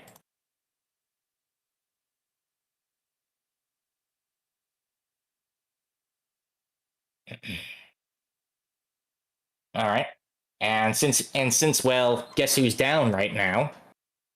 Now, hit chance is going to be very good. It's going to hit. Well then. Wait. Oops, forgot something. Don't count that first one. Right. Had a value wrong. Okay. There we go. Now it's accurate. Oh, critical failure. Oh. This is gonna suck. No. So let's roll 1d10. 7. Let's see what befalls Roxanne. Just stick with the first roll, man. She was doing multiple attacks. Oh. So she got that in. So before we figure out what befalls her with the critical failure, the total damage, 1 true damage, that's 1, and Bourbon also gets. Give me a moment to see what Bourbon's actual damage is. Character sheet. Bourbon is got 11. And that would be the DT 4 and DR 15. here goes. 6 damage, 7 total. No vault points is being asked in chat. Everyone has 2 vault points. They're welcome to use it when they please. Alrighty. Can you give us in the chat a quick refresher on vault points and their uses? Of course. The primary use of vault points is basically to redo. Something that doesn't happen with a roll the way you want it to, use a vault point and you can re-roll for free. You can also use vault points as boosters, however to your skills, but when you're doing something. That being said, I imagine the primary use everyone will be using is for re-rolls. Would you like to use a vault point for Roxanne? Yes, I would. I would like to do that. That's a shame. I was sort of being silent about it because I liked playing with the critical tables, but very well. Well, okay, I'll let everyone you did kill have my vault dog. points, It's and I will acknowledge that everyone did vault points, and that is purely just on me. Oh, it's okay. I'll let you kill my dog. Go ahead. Well, it's not going to kill your dog. What's about to happen? But it'll add a little drama, and I'm one for the flair of the dramatic, so go ahead. Well, in this case, well, let's see. Roll 1d6. Flash R 1d6 for her. 8, 9, 10, and now Roxanne takes 11 damage because somehow Borman's not still putting up a fight. He's like punching her in the ribs or something painful like that. But Roxanne isn't down. Is she low, at least? Oh. Yeah, Roxanne's not the one down. Borman is. No, I mean, like, is she... I'm assuming she isn't, like, on death's door. No, she's fine. That's not going to do enough damage to but down she's her. fine. Yeah. Alright. You hear the mild dog pain sound, and it sends anger through you. Alright. And I believe that'll be it for her turn. One raider will be able to do something. That being said, who would like to roll luck? I'll roll luck. Okay. Go ahead. Alright, let me... And... Bazinga. Zimbabwe. Yes. The raider sees the fire. Fuck this, I'm out of here! And just takes off into the dark. Nice. And now it's Sir Pendleton's turn. Sir Pendleton. I have been very bad at remembering her name. Please refresh me. Strongjaw. Strongjaw, that is the name. Now that I've said it out loud, I will probably remember it. Sir Pendleton is sick of Strongjaw and basically everyone else in this camp for not appreciating his fine drink concoctions and not making proper conversation ever. So, he's pulling out... I'm going to use the laser? Disengage action first. Okay. And what is the movement for me? Where is it? I'm trying to figure out like my combat movement potential here. What would that be again on the sheet? Oh, movement capability? Yeah. That would be in the Dolar's Guide Part 1. Alright, let me pull that up. So I am robot. Mm-hmm. And I want to basically... Let me just show you what I want to do, and if I can't do it, you can just undo it for me. Okay, I will make I'll make a rule, but I will rule based on that. Alright, I would like to, hypothetically, disengage, move over here, and shoot her. Alright. You can disengage, and could you ping where you're going to move again? Okay, you already moved. Yeah, I moved him disengage, physically, move. so it's like there. 10 Let's feet. see. 2 tiles. Alright, and I assume you're going to be 5, 10, 15. If you move back 1 here, here, you'll only use 3 AP to move back enough for you to safely start shooting. Can I just go at this like angle here and? Oh yeah, that also works. Okay, yeah. I disengage action first, so. Right. Okay, that works too. Only use the 2 AP to move slowly. 2 AP out of my 9. Uh-huh. I'm gonna go over here and then 3 free movement as a Mr. Handy, apparently. Mm-hmm. Right. I'm gonna get over there. Free movement acts as, and free movement acts as an action point for movement only. Yep, and I would like to make a targeted shot at her head. Mm-hmm. Ooh, targeted shot to the head. That's fun. All right. Since you're going for the head, that's going to be a -50 modifier on top of her armor class. Alrighty.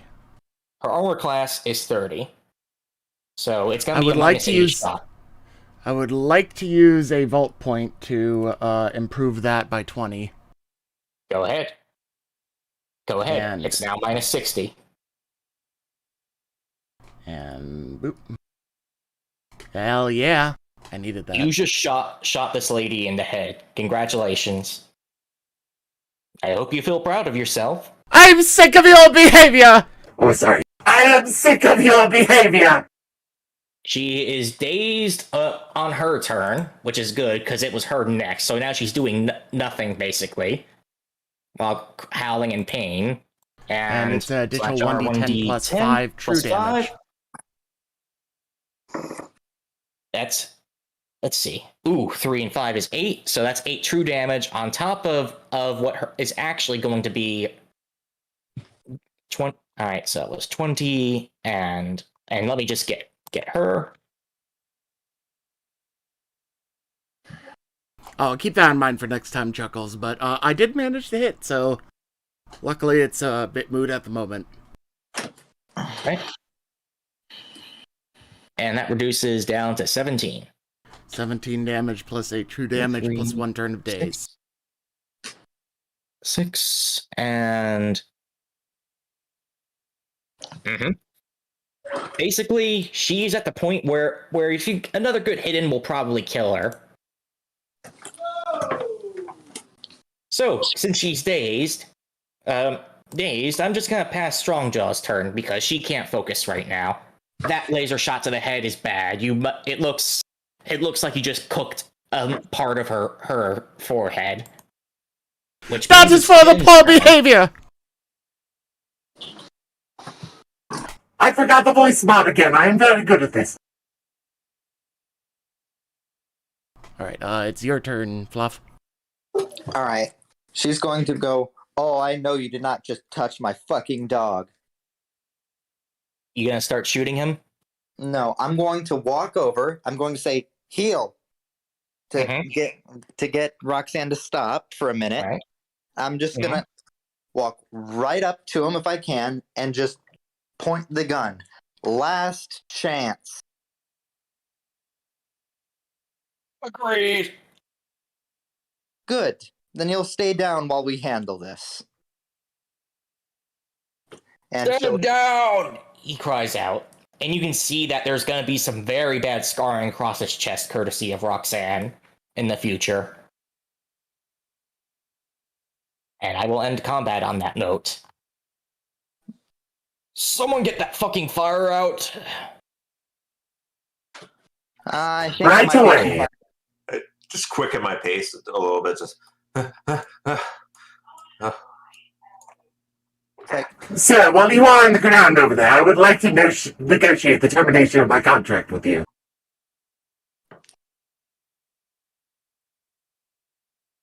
Because that statement just causes Borman to fall unconscious.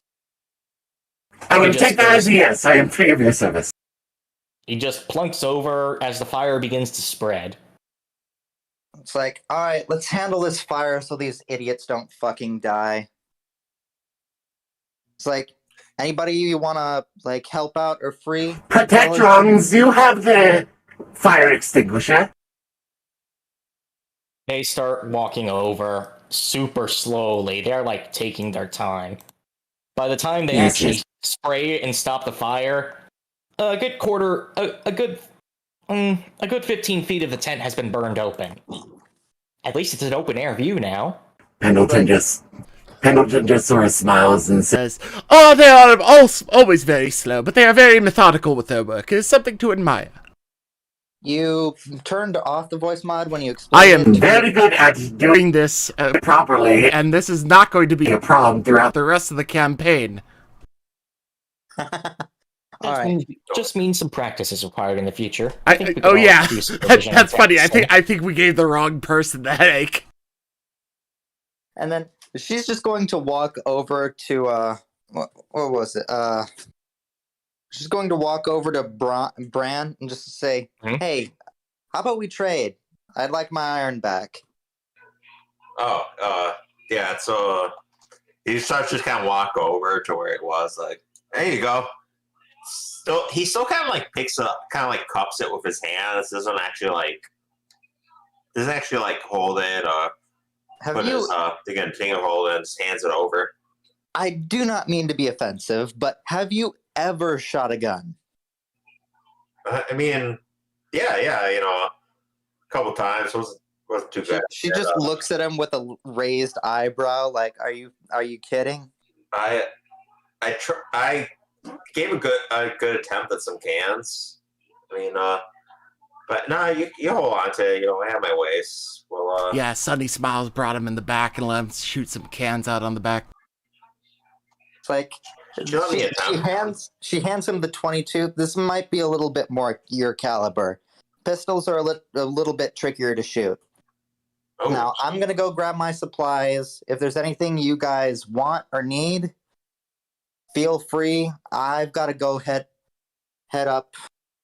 Is it south or north now? How far have these fucking spindlers gotten? "I would not know, ma'am, but I have my own business to attend to." Sir Pendleton is going to go back over to Lenny. She's gonna. And would see as she turns like Brad doing. It's still kind of awkward, the rifle in his hands, but she can notice he is studying pretty intently, looking along the metal, the wood. He's seems a little smile. He's pretty and he's definitely enjoying himself looking over the whole thing. Well, buddy, if you like that, you're more than welcome to take whatever. Just leave them enough supplies so they're able to survive. But feel free to take whatever you want as long as it isn't like too much food or water.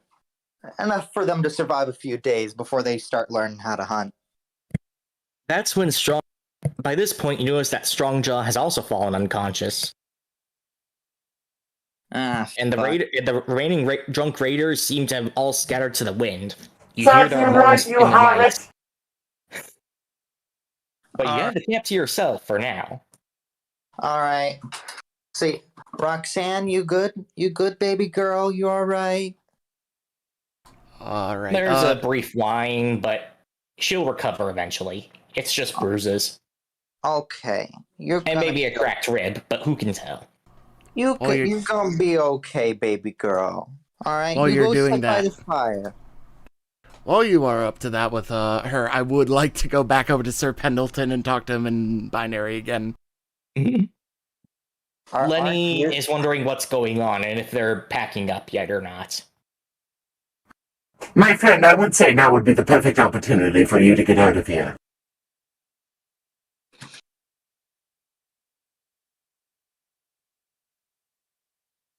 The camera looks around, seeing everyone gone. "See what I mean?" Then the camera points to its treads. The treads are broken. Oh, poor guy. It's like, I wonder if we could take care of that pretty quickly.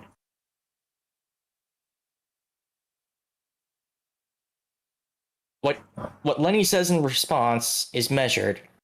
It says that this now is a good time as any, and thanks you for your friendship. Lenny powers down. The lights fade. You're fairly certain Lenny is not turning on again.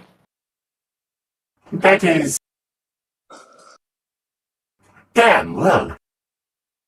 Alright, let me see real quick here if I can salvage anything of good use. He won't be needing it anymore.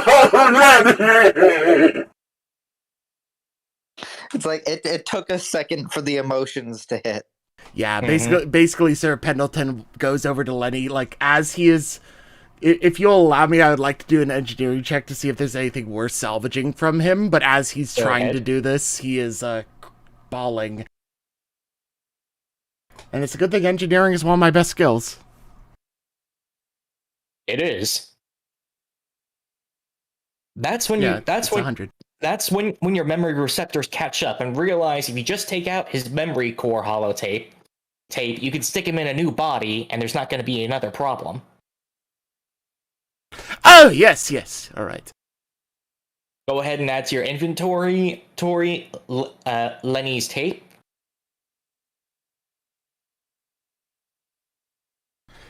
All right, Lenny, we will find you a new form soon. All right, Lenny, we will find you a new form soon. I didn't forget the voice modulator. Shut up, chat. This is totally not going to be a problem. It will never be a That's what you said in Engine Heart. Shut up. Oh my. Anyway, The robots chitter in binary before they vanish into the dark, off to find their own fate. Goodbye, fellas. Best of luck to you.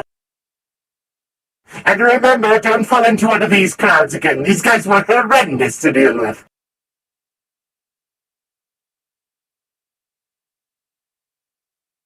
I assume a cut back over to the other group. All right, I'm gonna grab my stuff, and then we'll probably have to patch these two up so they don't bleed out. Just leave them enough supplies to live for a few days and enough firearms to hunt for themselves. That being one. Alright, one down. I'll get I guess some extras that don't look like to the looks around for a strong jaw for a gun. Don't look like Strongjaw does have a gun, as a matter of fact. As for what gun she has, congratulations, you have acquired yourself an M&A 9mm pistol. I looks that over. It's a pretty neat little thing, but one gun. I'll keep it over here till we assign the one gun. But if we want, you guys do guns, we can do ammo. Are we going together?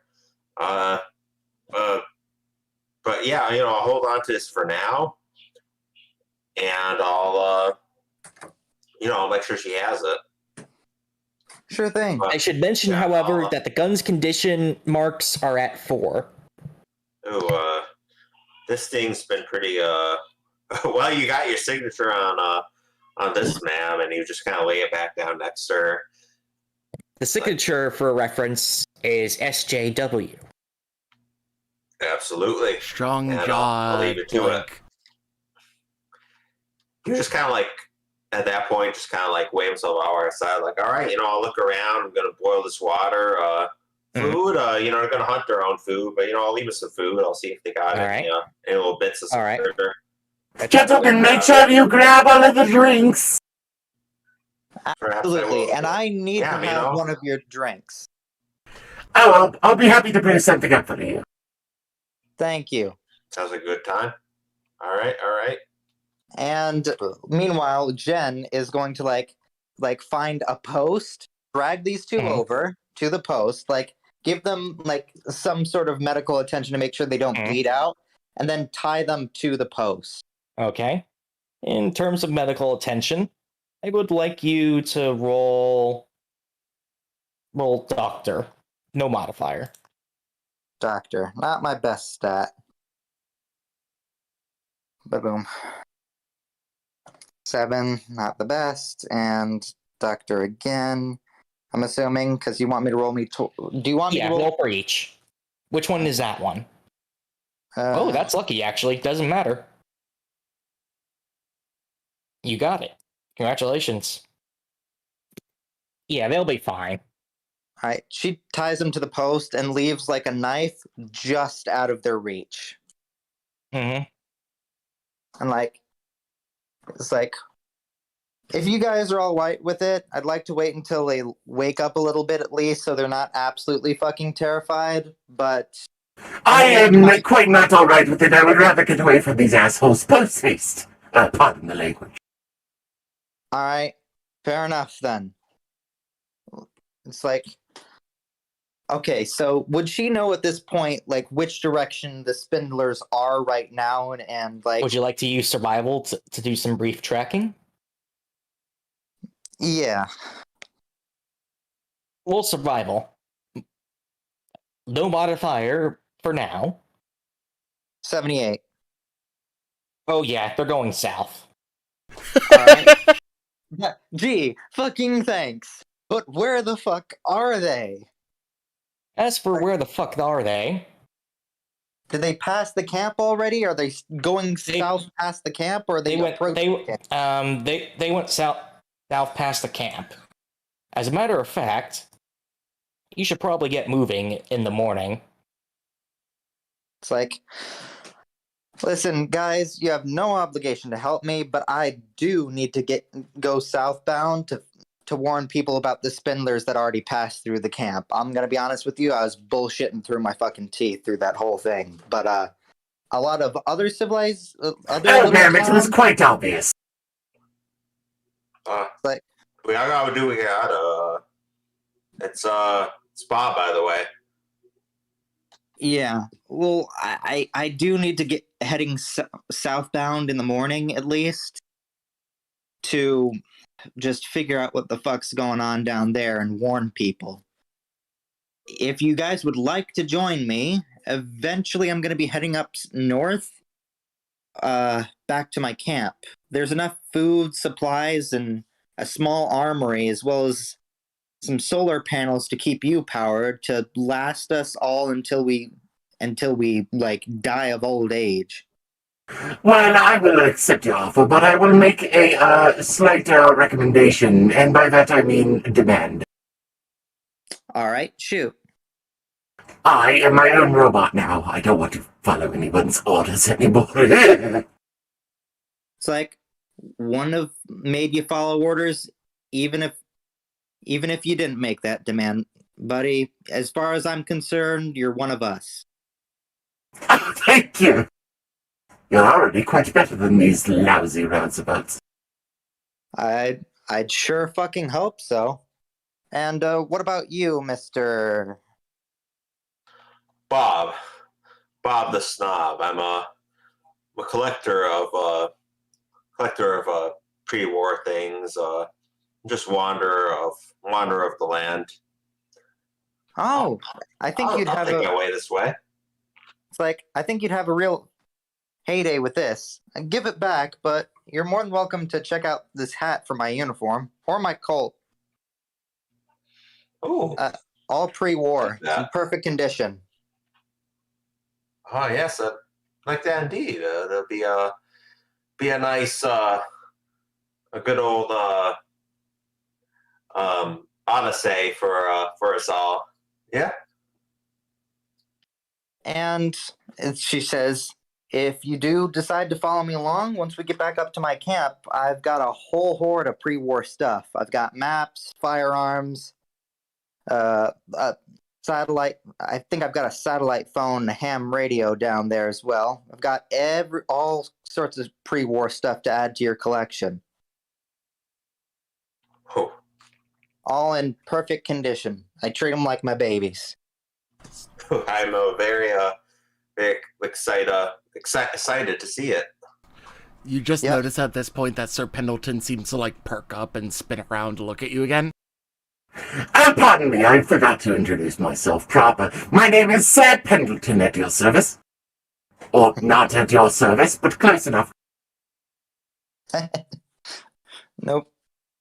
I believe we've already introduced, but Pendleton, but I'm Jen O'Connor. I'm from up near the ridge, Glacier Park, or, well, I guess there's no glaciers anymore, and parks don't exist either, but it's up north. O'Connor, as my memory seems to note. That would be a name of probably Scottish or Irish, somewhere around their origin. Yeah, you got me. Grandparents came here from Ireland. But after a few decades, the accent starts to wear off.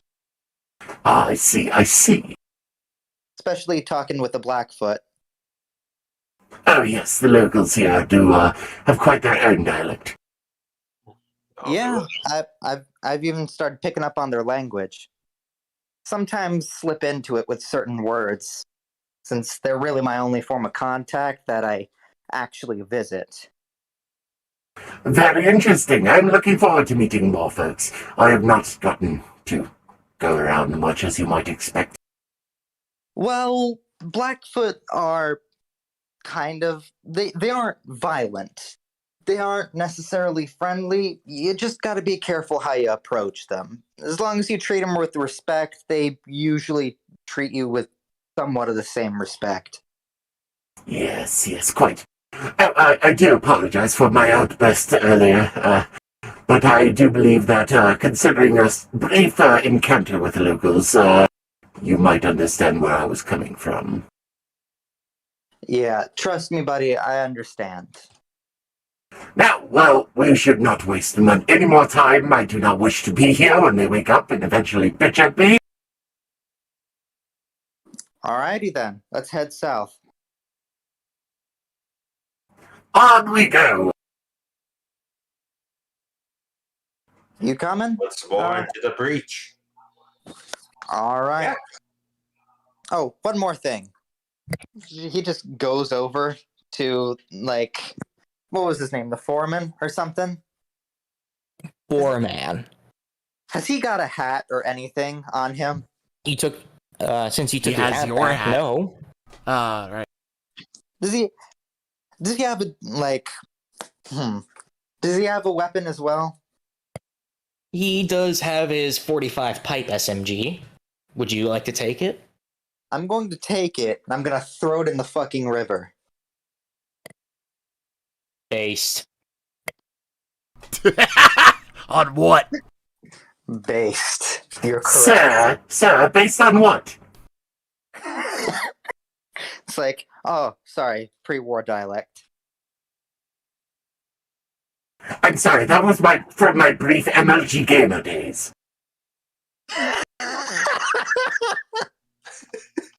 God damn it, we're making too many good jokes now. I think we're all in agreement that we're going to head south. Yes. In the meantime, as you make your as you enjoy the fruits of wild wasteland, the sun's come up. It's now dawn of August 9th. Are you going to go southeast or southwest along the roads? Which way is in the direct line of fire of the Spindlers? Because I'm warning whatever civilization the Spindlers are heading towards. Roll survival, and this time you're going to actually have a modifier minus 25. No, it's this one.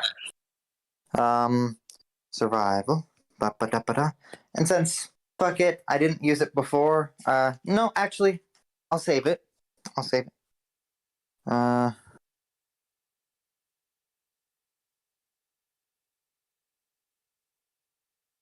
No, you know what? Fuck it. I'll use it. I'll use my vault point to make it that a -5. If that's okay with you. I'm sorry, could you repeat that? Using a vault point to +20 to make it only a -5 total. Yes, you may. Are you Alrighty. sure you want to be so wasteful? Probably not, but we're not gonna know what fucking direction we're headed otherwise. Go ahead. Baba Booey. How the fuck? Damn. How... Okay, it's a coin flip. They could have gone southwest or southeast, but you can't tell what road they took. Damn Spindlers. Okay. Or even if they took a road, for that matter. Let's see what way my sensors tell me. They went that way. It's like, Sir Pendleton, you're pointing at the river. Oh. Okay, so we have no idea which way they went. I did that explicitly because I have a 1 perception. Yeah, I fucking figured. Alright, let's see here. Okay, so is there any civilizations that I would know of, like from... I guess I wouldn't know. You have not been this far south into Idaho in centuries. You would not know. It's like, well, technically a century. It's 100 years after the bombs dropped, right? Yeah, if you want to get technical, it's been over a century since you've been this far south. Yeah. You've got no idea what's awaiting you. All right.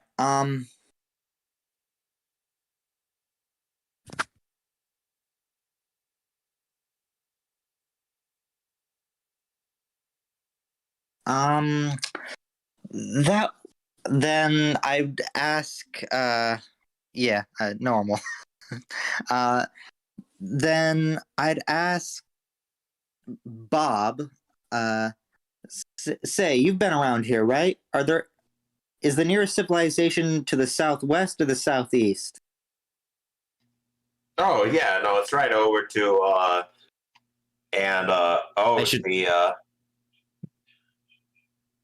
no, what?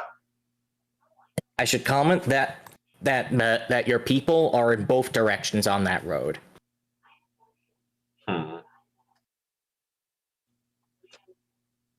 Where would be the next largest hub of people making up for trade or anything?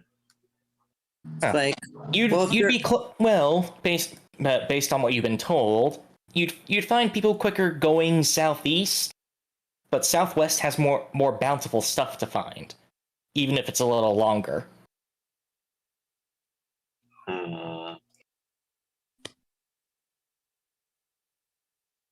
Sarah, do you have any assessment of the situation? So if we were to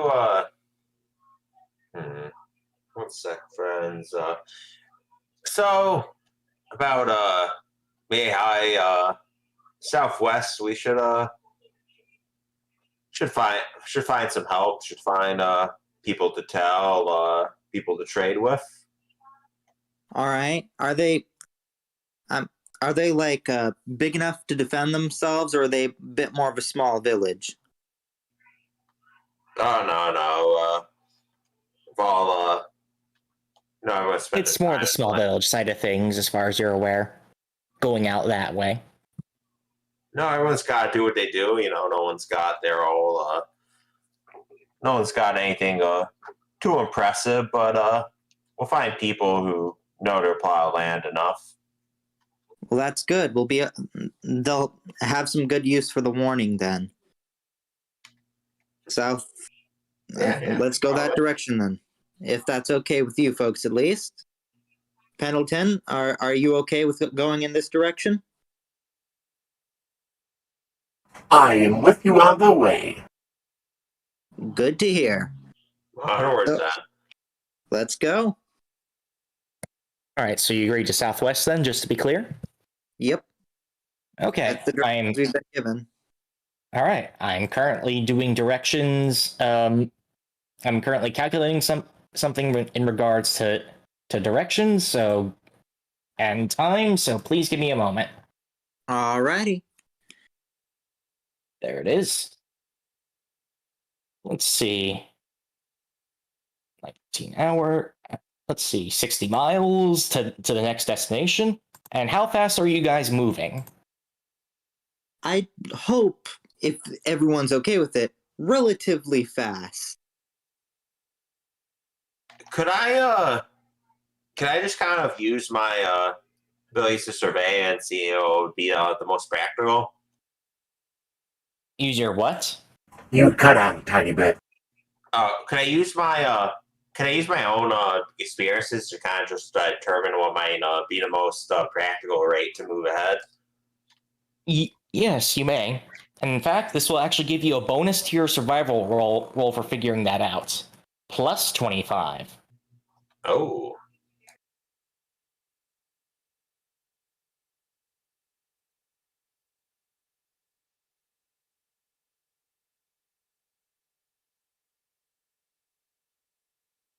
All right.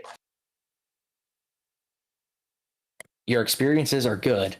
What you've got here is that... sorry, squeaky chair.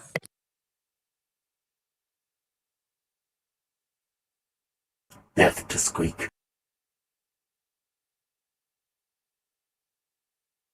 Let's see. I believe.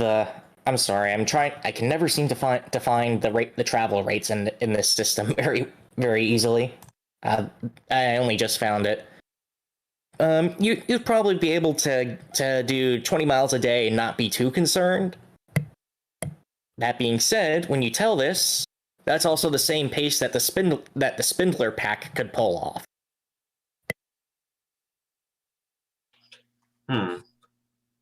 Yeah, Would would he be able to estimate that from the get-go, or would he have to kind of talk more to Jen? Jen's like been watching Spindlers since Spindlers existed. Ooh. Since she's pre-war, she watched Spindlers become Spindlers. Oh. So they say, it's gonna take us a bit, but if we're on the task, if we keep our eyes ahead, we'll be roughly even with them Spindlers. We'll get there in time to try something. Do our best. It's like, if you say so, them fuckers can be real fast when they want to, though. But as long as they don't see civilization, they should be going at a modest rate. Well, for a challenge, let's do our best. Yeah. You see, I am a robot and do not tire. Wow. Plus in our direction. I will simply follow along at your rate. I should comment that nor does the robot need to eat. Yeah. Robot don't need to worry about survival. Robot do robot things. Also, I promised you a beverage. Would you like a nice rad roach rum? It's like, I'm a bit put off by the name, but I'm sure it's good. I should freshly mention squeezed rad roach. that there was enough jerky in that camp that you guys could take that would last you for a week. After that, no guarantees of food. All right, Same case for water. Okay, so because they're probably not going to have the knowledge to survive on their own for a little bit, could we agree to only take enough that they also get a few days of survival? They being Borman's group or they being Brandoon? Borman's group, I'm assuming. Borman's okay, group. There we go. Yes, you can do that. I'll leave them with a few days and nothing more. In that case, you've now got 10 days of food between Jen and Brandoon. All right. Let's take that, leave them with enough to start figuring out how to hunt and cut themselves free. And they'll be fine. I don't think they're going to be raiding anymore after this, though.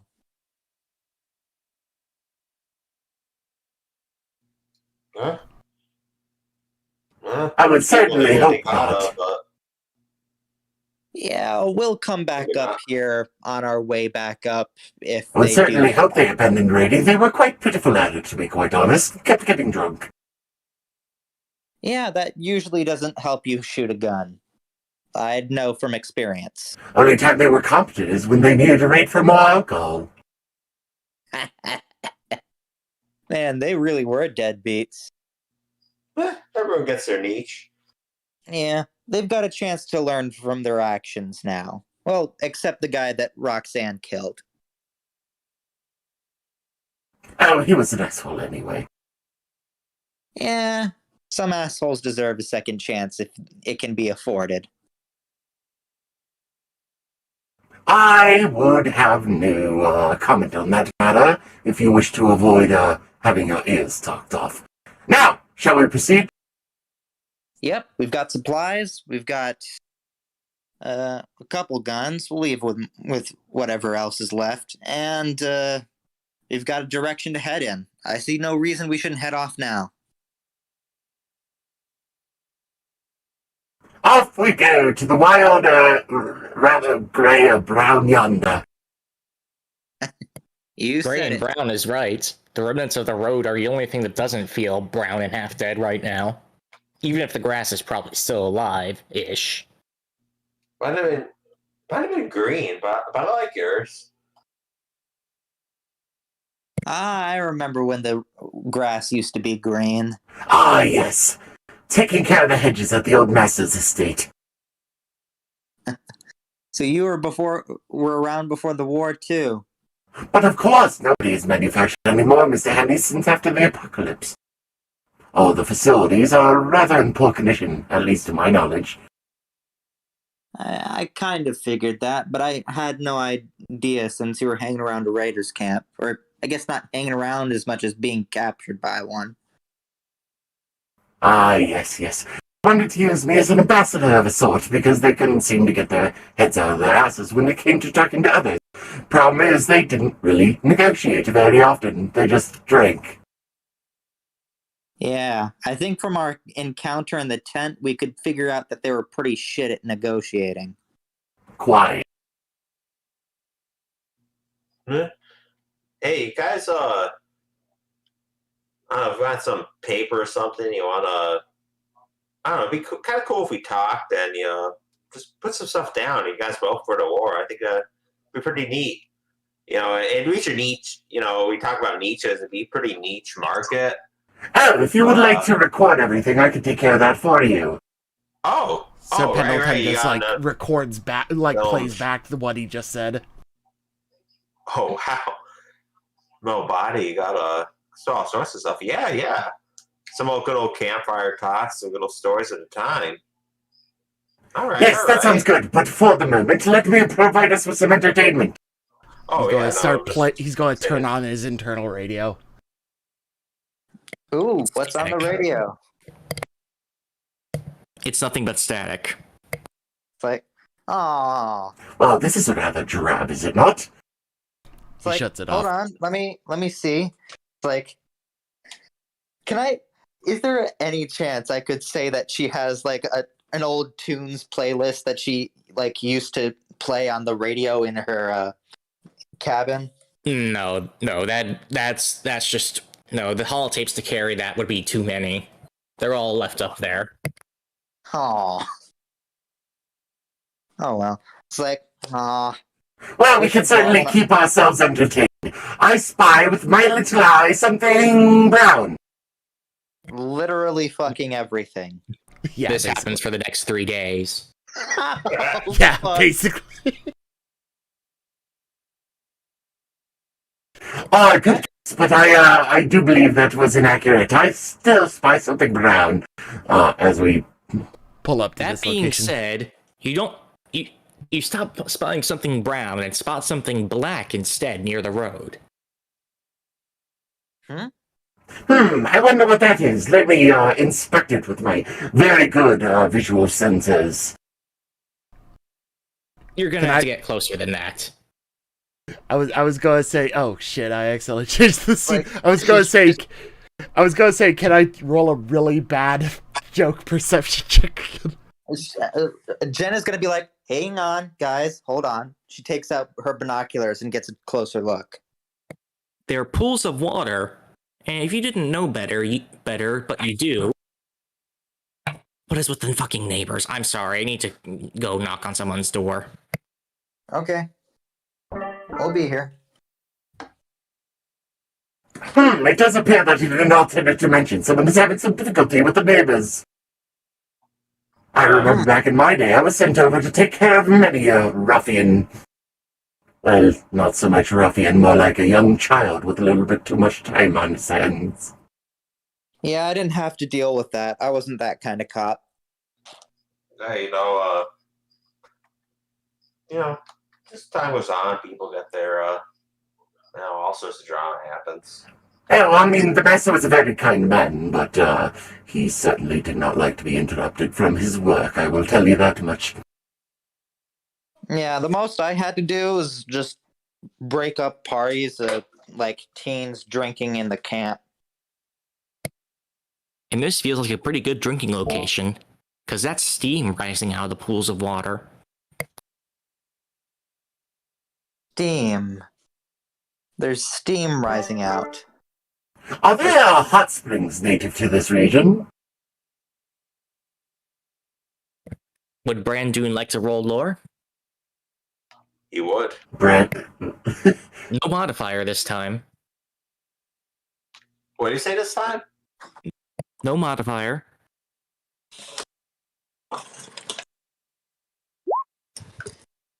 Whoop.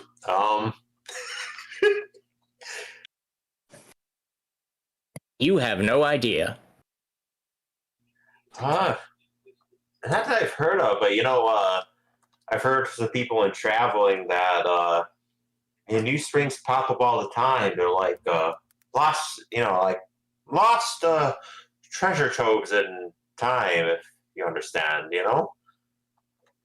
I don't know. I think we should give it a wide berth. Anything you don't know what it is, usually a good idea to give it a wide berth. Okay, yeah, that's fair. That's fair. Yeah, I'm hoping we're just going to be able to give it a wide berth. I mean, if you would like, I To can. avoid it? I mean, if you would like, I can go inspect and see if it is dangerous to human life. Nah, if people have been here this long, it's probably not too much. Or if it is, they'll freak out. We'll freak out. We'll know what's new. We'll be pioneers and geyser of death. Okay. Like, if you guys really want to inspect it, we can go up. But, so no, don't inspect it. I'm just saying we just hang out and see what the place and the people bring, I am willing to accept minor indifference. Let us be along. Yep, let's go. Just starts floating away. Yeah, we're not messing with the fucking thing, no. I'll keep that in mind. And the next location, and again, give me a moment to check distances. There it is. Directions from there. There it is. Ooh. Only 120 miles, and now that is 4, 6, 8, 10, 12. It's another 6 days to get to the next point of interest on this road. Is there anything you guys would like to be doing during this time? I will rouse all of our spirits with some lovely songs. Sure thing. She's gonna grab a rag and she's gonna start polishing her gun, making sure she keeps it in good condition. Sir Pendleton's using his audio speakers and radio and whatever to sing pretty loudly. Any particular tunes? Probably some old popular pop songs that were going on just before the bombs dropped. It's Rocket 69, isn't it? Probably, yeah. On repeat. Wait, what's the song? Rocket 69. Rocket 69, Rocket 69. I can't remember that. I can't play it because that would wake the sleeping beast of YouTube, but we all know what it sounds like. And if you don't, I recommend you look it up. Yes, we will provide a link in the chat for anyone that wishes to look it up. She says, "Oh, hey, I remember that song. It's been fucking age since I've heard it. I hate that song." Oh, but it is such a rousing hit. It's like, I mean, yeah, it's better than listening to nothing. Barely. Bob listens intently to this conversation.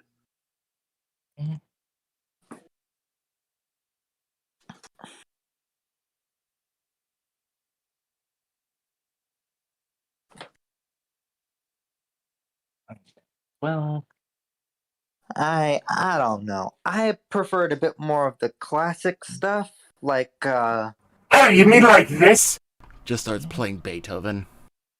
it's like no, not quite like that. I mean stuff like Marty Robbins. Hmm. I do not believe my owner listened to them very much. I am not very well aware.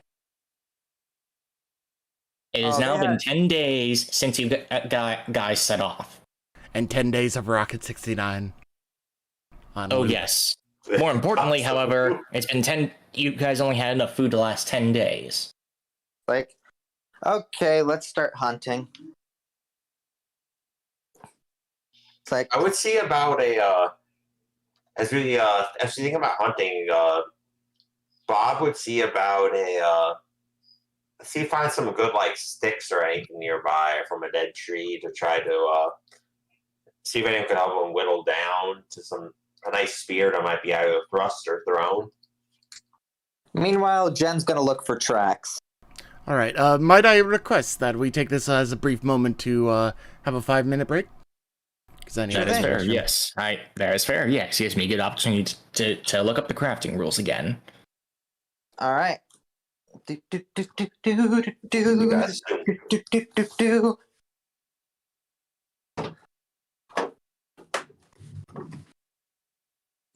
We're back.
Wait a minute. Was Johnny Cash a thing around this age, or am I stupid?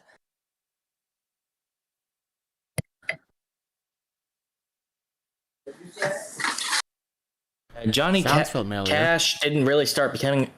Johnny Cash did start his career before the general timeline divergence. However, it probably ended up looking wildly different. So, no hurt for you today. Oh. Is there at least I walked the line?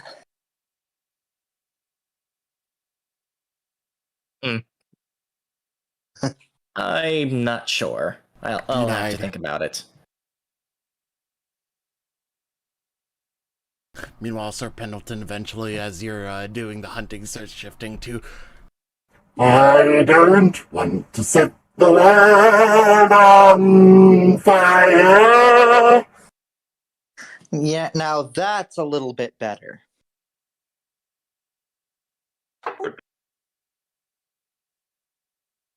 I actually know the lyrics, but I'm not going to ruin it for chat. I am back and all set whenever everyone else is.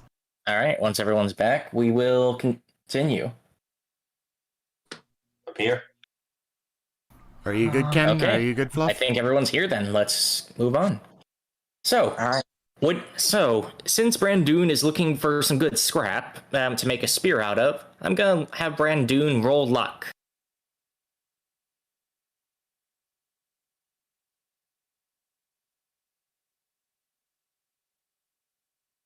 No modifier because hey, plenty of trees, dead or otherwise, to look around for.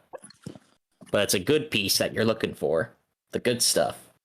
There we go. 8. All right. That is literally the best result possible you could have gotten. you find a freshly fallen tree that has more than enough wood for you to make a spear. So congratulations, you found 3 pounds of wood to make out of it. Nice. Got a nice solid hefty spear. So Unfortunately, it took you all day to find the stuff, and you haven't actually made it yet. Meanwhile, Jen's looking for tracks so she can Roll hunt. survival. Alrighty. No modifier. This is still easy. This is still easy country, and even then the passes are thinning. There's less ground to cover. How's it? And you pass. Yeah. You remember deer. You wish that they still had their hair and that they only had one head, unfortunately.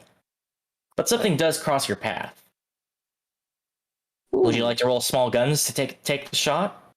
Absolutely. Am I rolling small guns or am I rolling my weapon? Just small guns. If you hit, it dies. This isn't a full-blown combat encounter. Alrighty, small guns it is. Give me a moment for the modifier, however. 114.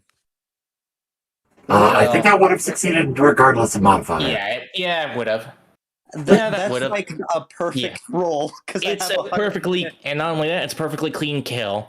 At least it goes through one of the heads. The other one is crying in extreme pain before it finally passes on. Jen will make sure to just go up and as quickly as possible fire another shot to put it out of its misery. Good. Good show, madam. Congratulations, that's a medium-sized thing of meat. And I believe I have so I don't have any more deer jerky.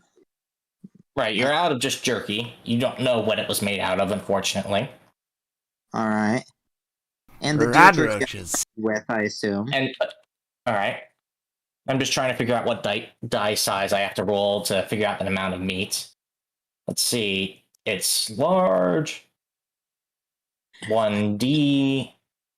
And I did get a clean kill, so I'm assuming I didn't ruin any of the meat. Yes, you didn't ruin any of the meat, and you're getting some good leather as well. Sweet. It's just looking up the amount that I'm having an issue with. Let's see. By the way, did the whole going forward thing also account for the deer jerky and dirty water that I already had at the beginning? No, that did not. No, the 10 days did not account for that. Just what you scavenged from that camp. Well, I've still got some deer jerky and dirty water, although I'm guessing you guys don't like rads. No, not a fan. Matt, you do not need to drink water. Yep, you're fine. But I did grab this deer. Would you like some assistance cutting that up, madam? Oh, no. I know how to skin a deer. Don't worry. Are you sure? He wears his buzzsaw. It's like, no, absolutely not. I'm very sorry, but buzzsaw is not a good thing. You're going to ruin the meat. Oh, really? Oh, really now? It's like, yeah. I'll call upon you if I need assistance, however. Well, when you are done with all of the leather, would you mind if I procured some of that? Oh, absolutely. Help yourself. Excellent. I've always wanted a nice hat, but those degenerates would never let me have one. Well, I've got no fucking clue how to make a hat, but you're welcome to the leather. Hey, I could help out with that, Part of this group, you want to help cut that up or making a hat? I will leave her to cutting up the.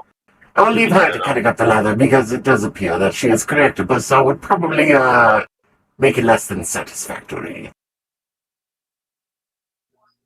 All right, hey, just let me know what you want me to do with anything. If not, I'll just be over here, my spear. My thanks, sir. Some sort of behead fish in the river or something. All right. Anything you want me to roll to kind of salvage? Or That's the thing. Since That's the thing. The amount of skin and meat is based on the size of the creature. I've got the size, but I can't find, for the life of me, find what that translates to in terms of meat and of meat and skin. I do wonder if we could ask the developer in the chat for his commentary. That would help, yes. At least a page number.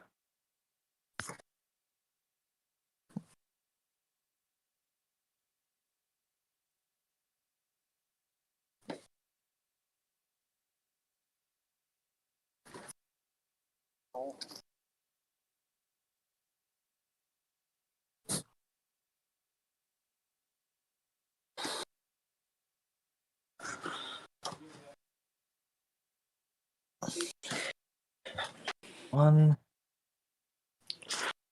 By the way, very pertinent, the gentleman in the chat mentions that Johnny Cash started his music career in 1954, and definitely, yes, there was I Walk the Line. Yeah. You get I Walk the 9 then. Congratulations. Yay. Okay. He is looking up the rule.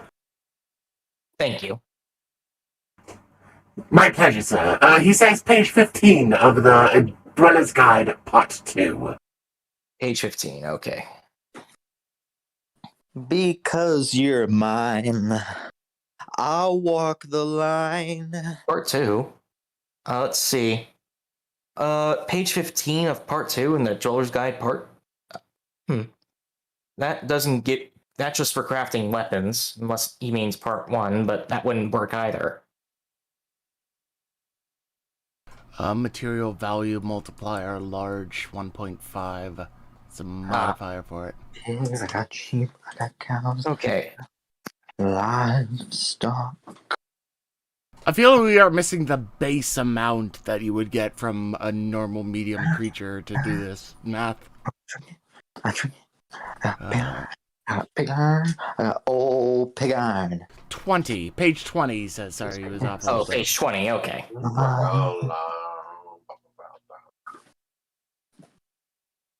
Page 20 Cooking is and for skinning. crafting traps. 20. It's the very end of page 21 because of the crossover.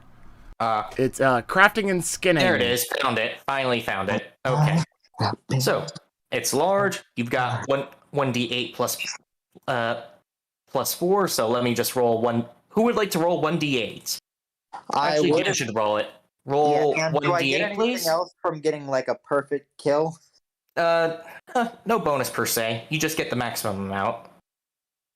Okay, so would I roll then? Yeah, go ahead and roll 1d8.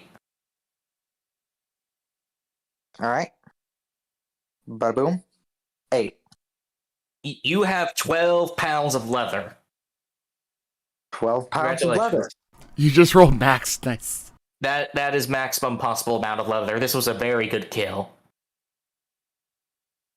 As for the meat, roll 2d10. Let's do this. Fuck me. Much worse.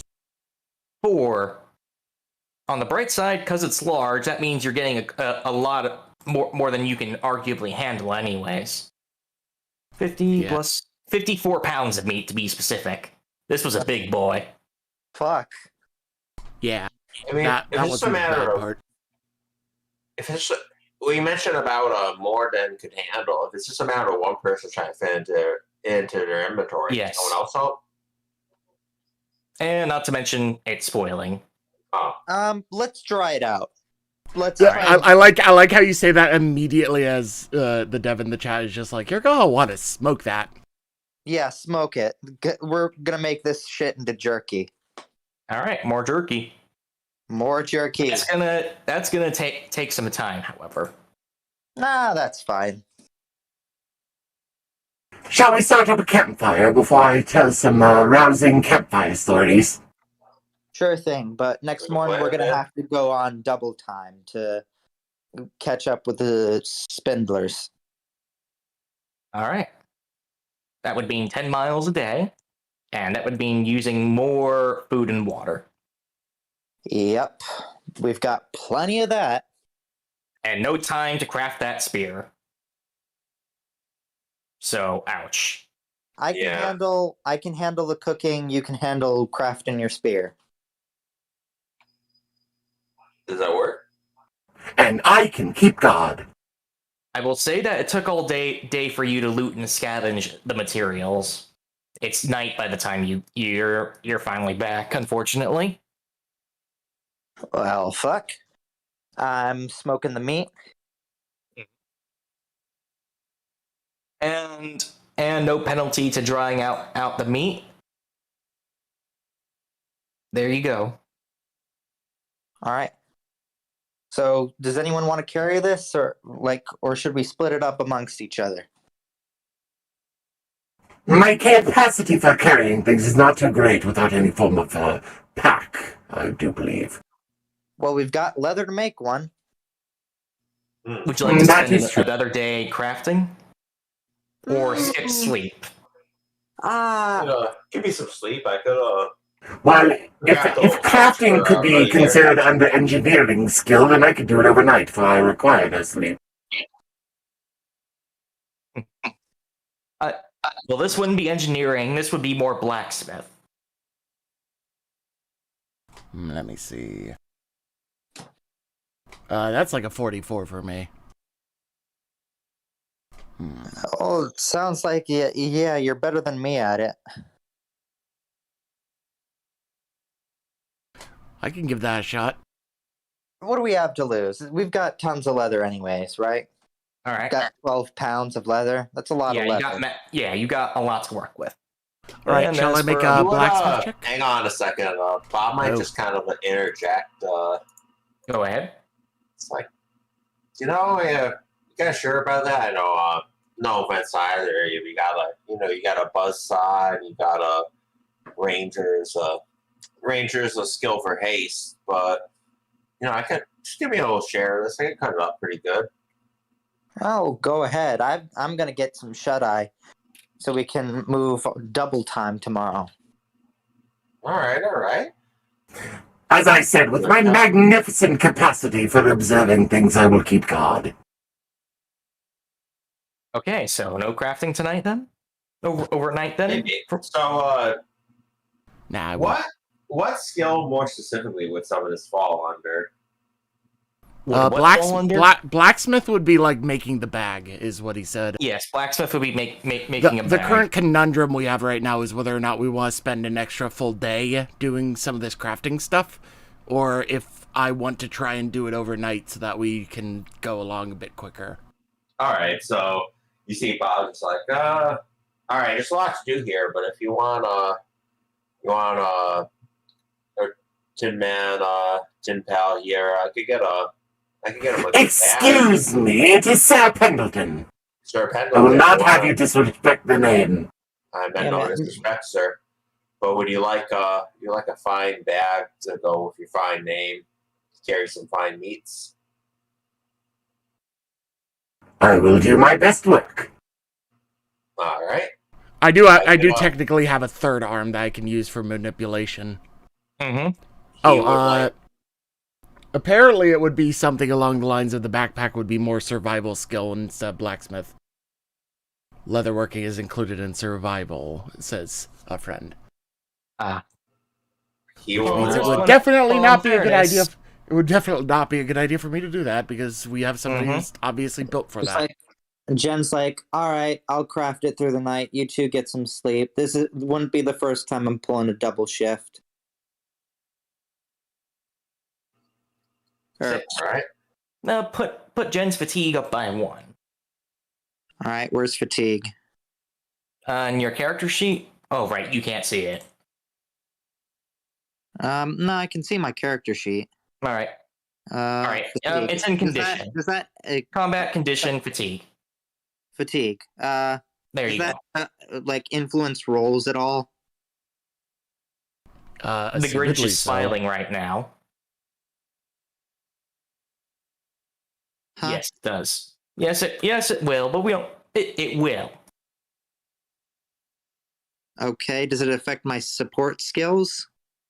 Not for this. You would get the fatigue after this, I'm After assuming, right? because you were staying up all night crafting. All right.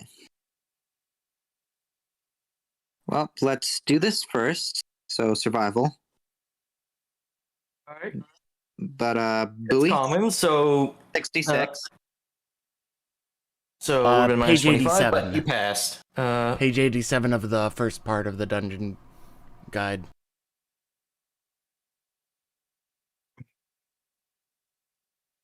All right. That's Yep. that's for the fatigue. Mm-hmm. Yes, I know. You missed. All right. So that's a 66. I should have your bag and Mhm. maybe even a hat in the morning. All right. In terms of the hats, you do make a neat facsimile of a pre-war hat. Neat. It just needs a black band around it, which unfortunately you don't have the material for. It's whatever. That being said, you don't just manage to make a backpack unless that's what you want. I mean, if you're Would you telling like me to have ended up making a bandolier? a bandolier, A pouch All right. bandolier. Uses 5 leather. And I will I will just put it down in general. oh, so that's in addition to the. In addition to the hat. Oh, so I can't make the hat and the backpack. Well, you can have the bandolier or the backpack. You still have the hat. All right. Which one would you prefer, Sir Pendle? One moment, just gotta look at something. Okay. Nice. I feel like the bandolier wouldn't do as much as the backpack for me. So from what I'm gathering, yeah, hiking backpack a bit further down. Okay, hiking page backpack 120. is what you're specifically looking for. Okay. Yeah. A custom-made hiking backpack for a Mr. Handy unit. All right. All right, come on, load. There it is. I will say that all right, would you like to make the bandolier or the hiking backpack? I'd prefer the hiking backpack. Okay. Let's make the hiking backpack then. All right, uncommon. I believe that's a minus 50 skill modifier, which that would have passed. So you're good. You got it. Alrighty. Wait, no, uncommon's minus 100. Yeah. But that... the skill requires 100 and the penalty is minus 50. Yeah, you still passed. I read it right the first time. Don't doubt yourself, GM. You know what you're doing. It seems like the bandolier wouldn't be all too much because I don't even need to reload with the gun I have anyway. There you go. So you wake up. Jen's been working through the night. Ouch. Yeah, it's whatever. We'll be able to sleep once we set up camp again, but we need to You get do going. appear to have some additional pale underneath your eyes, or that might be some grime. Either way, would you like me to boil you some water? It's like, I would normally, but I'm a ghoul. I can just drink dirty water, it's fine. Ah, yes, very much. Have you lost your taste buds? It's like, no, it still tastes like shit, but then again, everything here tastes like shit now. Very good, madam. Except that drink. That drink was surprisingly good for around here. Ah, yes, I juiced the rat roaches myself. Yeah. It's not exactly a root beer, but it'll do. Well, I appreciate your compliment, madam. It's nicer than any of the rabble at the camp gave me before. Yeah. So let's get heading forward. Double time if we can. Aye. Just Sir Brandon, wake yourself up, my friend. What? We are on the move. Yep, let's go. We've smoked the meat. We've done all that. Oh, nice. Good. All right, let's set our way. I'll carry it. It's fine. It's 50. Sure. What did you say? 50? Yeah, it's 50 plus whatever plus what you rolled for the meat, which was 4, so 54 meat total, not counting what you ate last night for dinner. All right, so I'm assuming we ate last night for dinner 1. 2. So you ate 2, 1. You used 3 total, I believe. Let me check quickly. Let me just check quickly. You used 3 food, but between all 3 of you. Two for Brandoon, one for our ghoul, 0 for our robot. All right, so that's 3 in total, you said? Yeah. So right. basically 51 pieces of dried meat. All right, so I've got 56 pieces of deer jerky now. All right, let me just go ahead to translate that into how many days. You have 19 days before you run out of food again. Congratulations. And I've got 5.5 pounds of dirty water. All right. Which I don't know if that's going to work for you, man. I like Sir Pendleton I'm too tired to say your name. I'm sorry. Can you boil up like half of this to give to this guy? Yeah. I mean, I could, pour some. I could drink some, could move some. I'm good. Good news is that that's something you guys could have done during the night. So, how much water are you boiling total? Might as well be all of it, right? Okay. I mean, To be fair, I do not need to sleep, and I did ask you if you wanted some boiled water, so I could have very well done as such. Yeah, he can do that while I'm doing all this. Glad to be of assistance. There's sure to be plenty of dirty water around as well, so how much would you like us to kind of roll for how much we got? I believe since I would be the one actually boiling the water, it would be my role. Yeah. Also, we wouldn't hurt to find some water around and boil that if we can. The penalty it says here, I'm assuming, is -10, is what it says. You're assuming correct. All right, so I would roll survival with -10. Mm-hmm. All right, let's do that. Let's see how that works. Hey, I got it. Congratulations. You got I it. didn't fuck it up with the total of 45 in survival. well, There you go. You've now got bottled water. 1, 2, 3, 4. Basically, you have enough for 2 days before you run out. And with my dirty water that I also added in of 5.5 pounds. All right. Let's see. That makes it. Let's round up then and say 8 pounds of water? Yeah. All right. Mm-mm. It's all clean water. Okay. It's boiled water. Okay, Purified water is something else. It's boiled. Purified it is even better. Yeah, purified is rare and found in like places that are still preserved, like vaults and whatnot. Boiled water is the Or best have you can get. purifiers up and running. Oh yeah, true. Not to disparage the good folk of Diamond City. Though I totally will, because who the fuck still lives in a baseball stadium? All right. So baseball was basically gladiatory. So I've got I love that.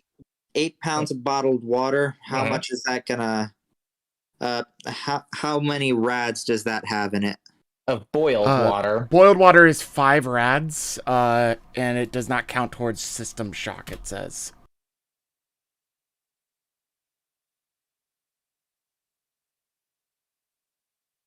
All right, plus 5 rads. All right. Got it. All right, for Brandoon as well. I would not worry about the rad amount until you pass certain thresholds, however. Yeah. For those familiar with Fallout 3, New Vegas' handling of radiation, this is like that. That you can take some amount before it starts hurting, but once you pass that threshold, you'll start suffering consequences. Yeah, so we've got boiled water, had some dirty water from before, because Don't need to worry about rads, obviously. Kind of gesturing to her skin, and it's like, let's get a move on. Hopefully, we've got enough water to get us to the next thing. All right. And the good news is you do.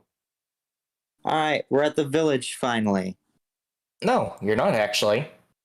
You're Fuck. still double timing it. But the good news is you pass by a spot that's familiar to the human in your party.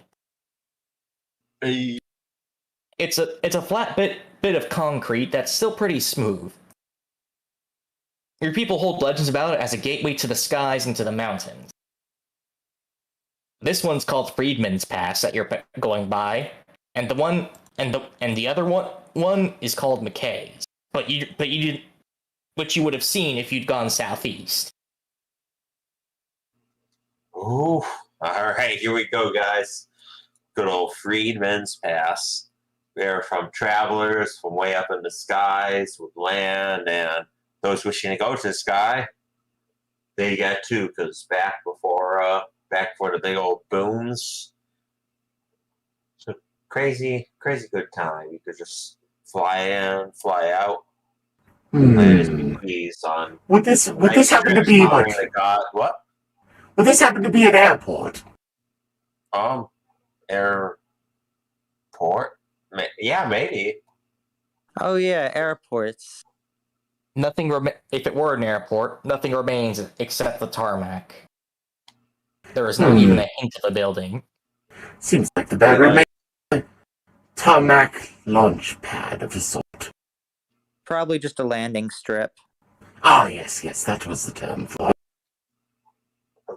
it. Let's keep heading forward. Wait, yeah, you guys talking about these terms that they came out of here and came down here, right? Oh yeah, airplanes. They were, how do I put this? They were... Ah, yes, they were giant metal flying birds that carried people around, as I've heard in media portrayed to locals who wouldn't understand. Okay. So you just came down on this. You said it's a strip, like this like all this rock right here. Yes, this was once polished and smooth. By the way, just to educate you a little bit, planes were a man-made invention, just like I. Yeah. All right, that makes sense. Huh. Didn't mean to harping on your religion, my man. What? Oh, I definitely did. It's all adding up. What? No, it's all adding up right. Pretty well. Oh yeah, so you got the stone here. They came up. They went down. They I just love how Brandoon has such a calm demeanor in response to somebody basically upending his religious beliefs. Yeah, they just kind of. All right, so they got on something like Pendleton, but it moved. Did it talk back to anyone? Would he do anything to make him come down or make him go up? You see, much like one would pilot a horse, or pilot being the wrong term, but similar to riding a horse, one would pilot the plane. All right, would you what do you do to make it go up? Would you give it anything? Would you put? There's usually some engines or something that there's either something at the front of it that makes it go forward, or something on the wings that propelled it by pushing air back. All right, so kind of looks Pendleton up and down, like it's kind of like what keeps you up. Yes, they would basically use one of these things on the back of it to make it go forward, though it was a little bit less sophisticated than Robco's magnificent work. So just kind of like slide into the ground, or? No, they had wheels. It had wheels at the bottom to help it land, yeah. So the landing strip was made so when it lands, lands very softly, and the friction on the wheels keep I it do going not forward. wish to interrupt, but while this conversation is very intriguing, I must say that if we are to complete your goal, we may want to move along and not linger too long on discussing this. Yeah, Sir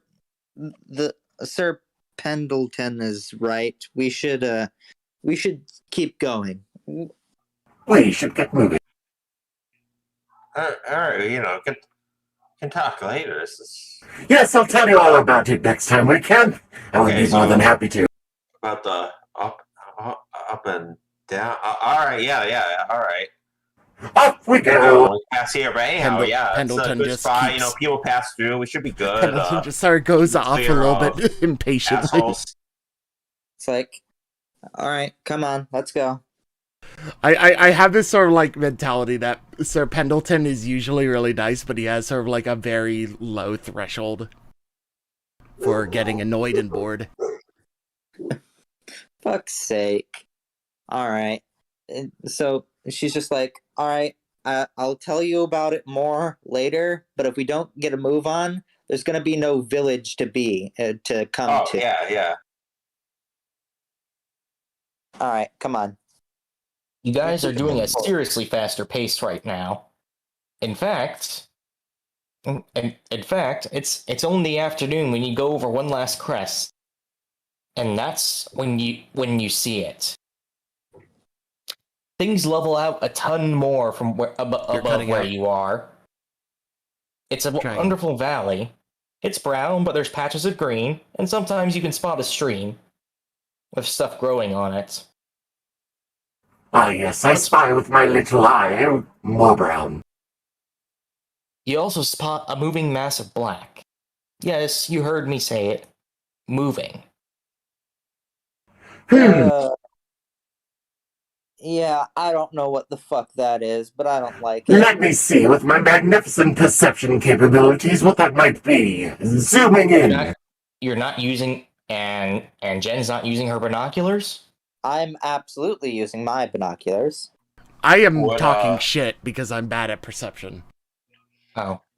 Would Okay. Brand have heard anything that could resemble a massive moving black mass? Roll lore, but no modifier. But this time the modifier is positive 25. Yeah, I have like a perception one. I just imagine that Pendleton Correct. goes up bravado on this. Mm-hmm. And Jen, roll perception -1. Perception. Under prime. All right. Does the binoculars do anything? Let me quickly check. Check if they boost it. Perception, they do boost perception by +2. So that's a +1 then. Mm-hmm. All right. +1 special mod and 9. Those are the fucking spindlers. They're in the valley. It's like, buddy, I don't mean to alarm you, but I think your village is already fucked. Well, fuck. Shall we get along the way to maybe help them out a little bit? She stops him right there. She's like, raiders are one thing, spindlers are another. We go down there, we are not going to survive. Only armies can take these things on without preparation. What? Why are we? Wait.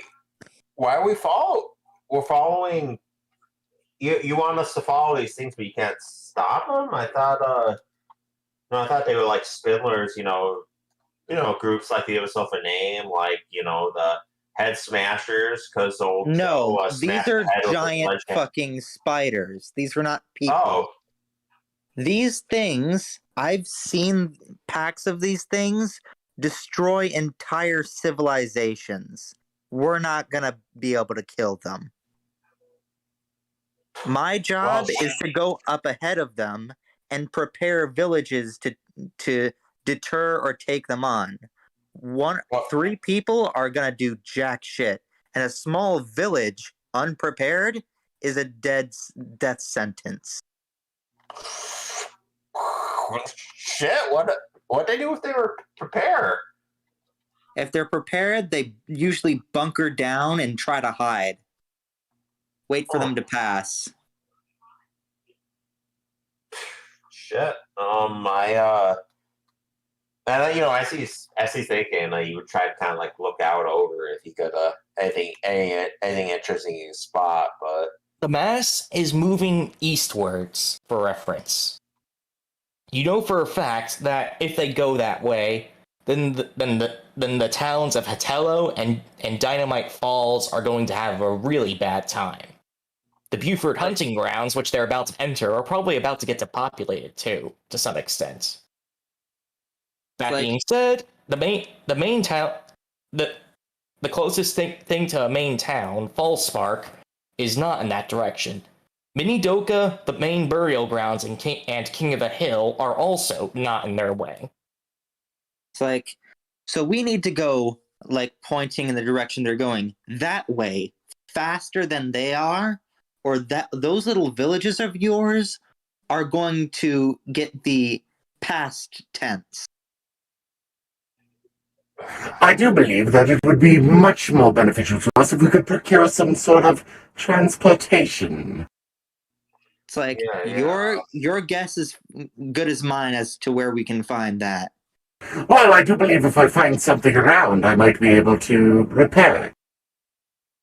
It's like, we're in the middle of nowhere. I don't think you are. No offense. None taken. I say we just go double time towards those villages of yours and try and warn them before they get there. Because right now, I don't think they notice us. Either that, or we're too small of a target for them to care. Who would like to roll observation? I would. Not me! I would, very much. Yeah. With my binoculars, if I may. Oh, this isn't a binoculars roll. It is actually binocular. Oh, wait, this is just a raw. Damn. Okie dokie. Any observation minus, and give me a moment to check something while I flip through something important. That's fair. You're not really keeping them up to your eyes at the moment. I would. Okay.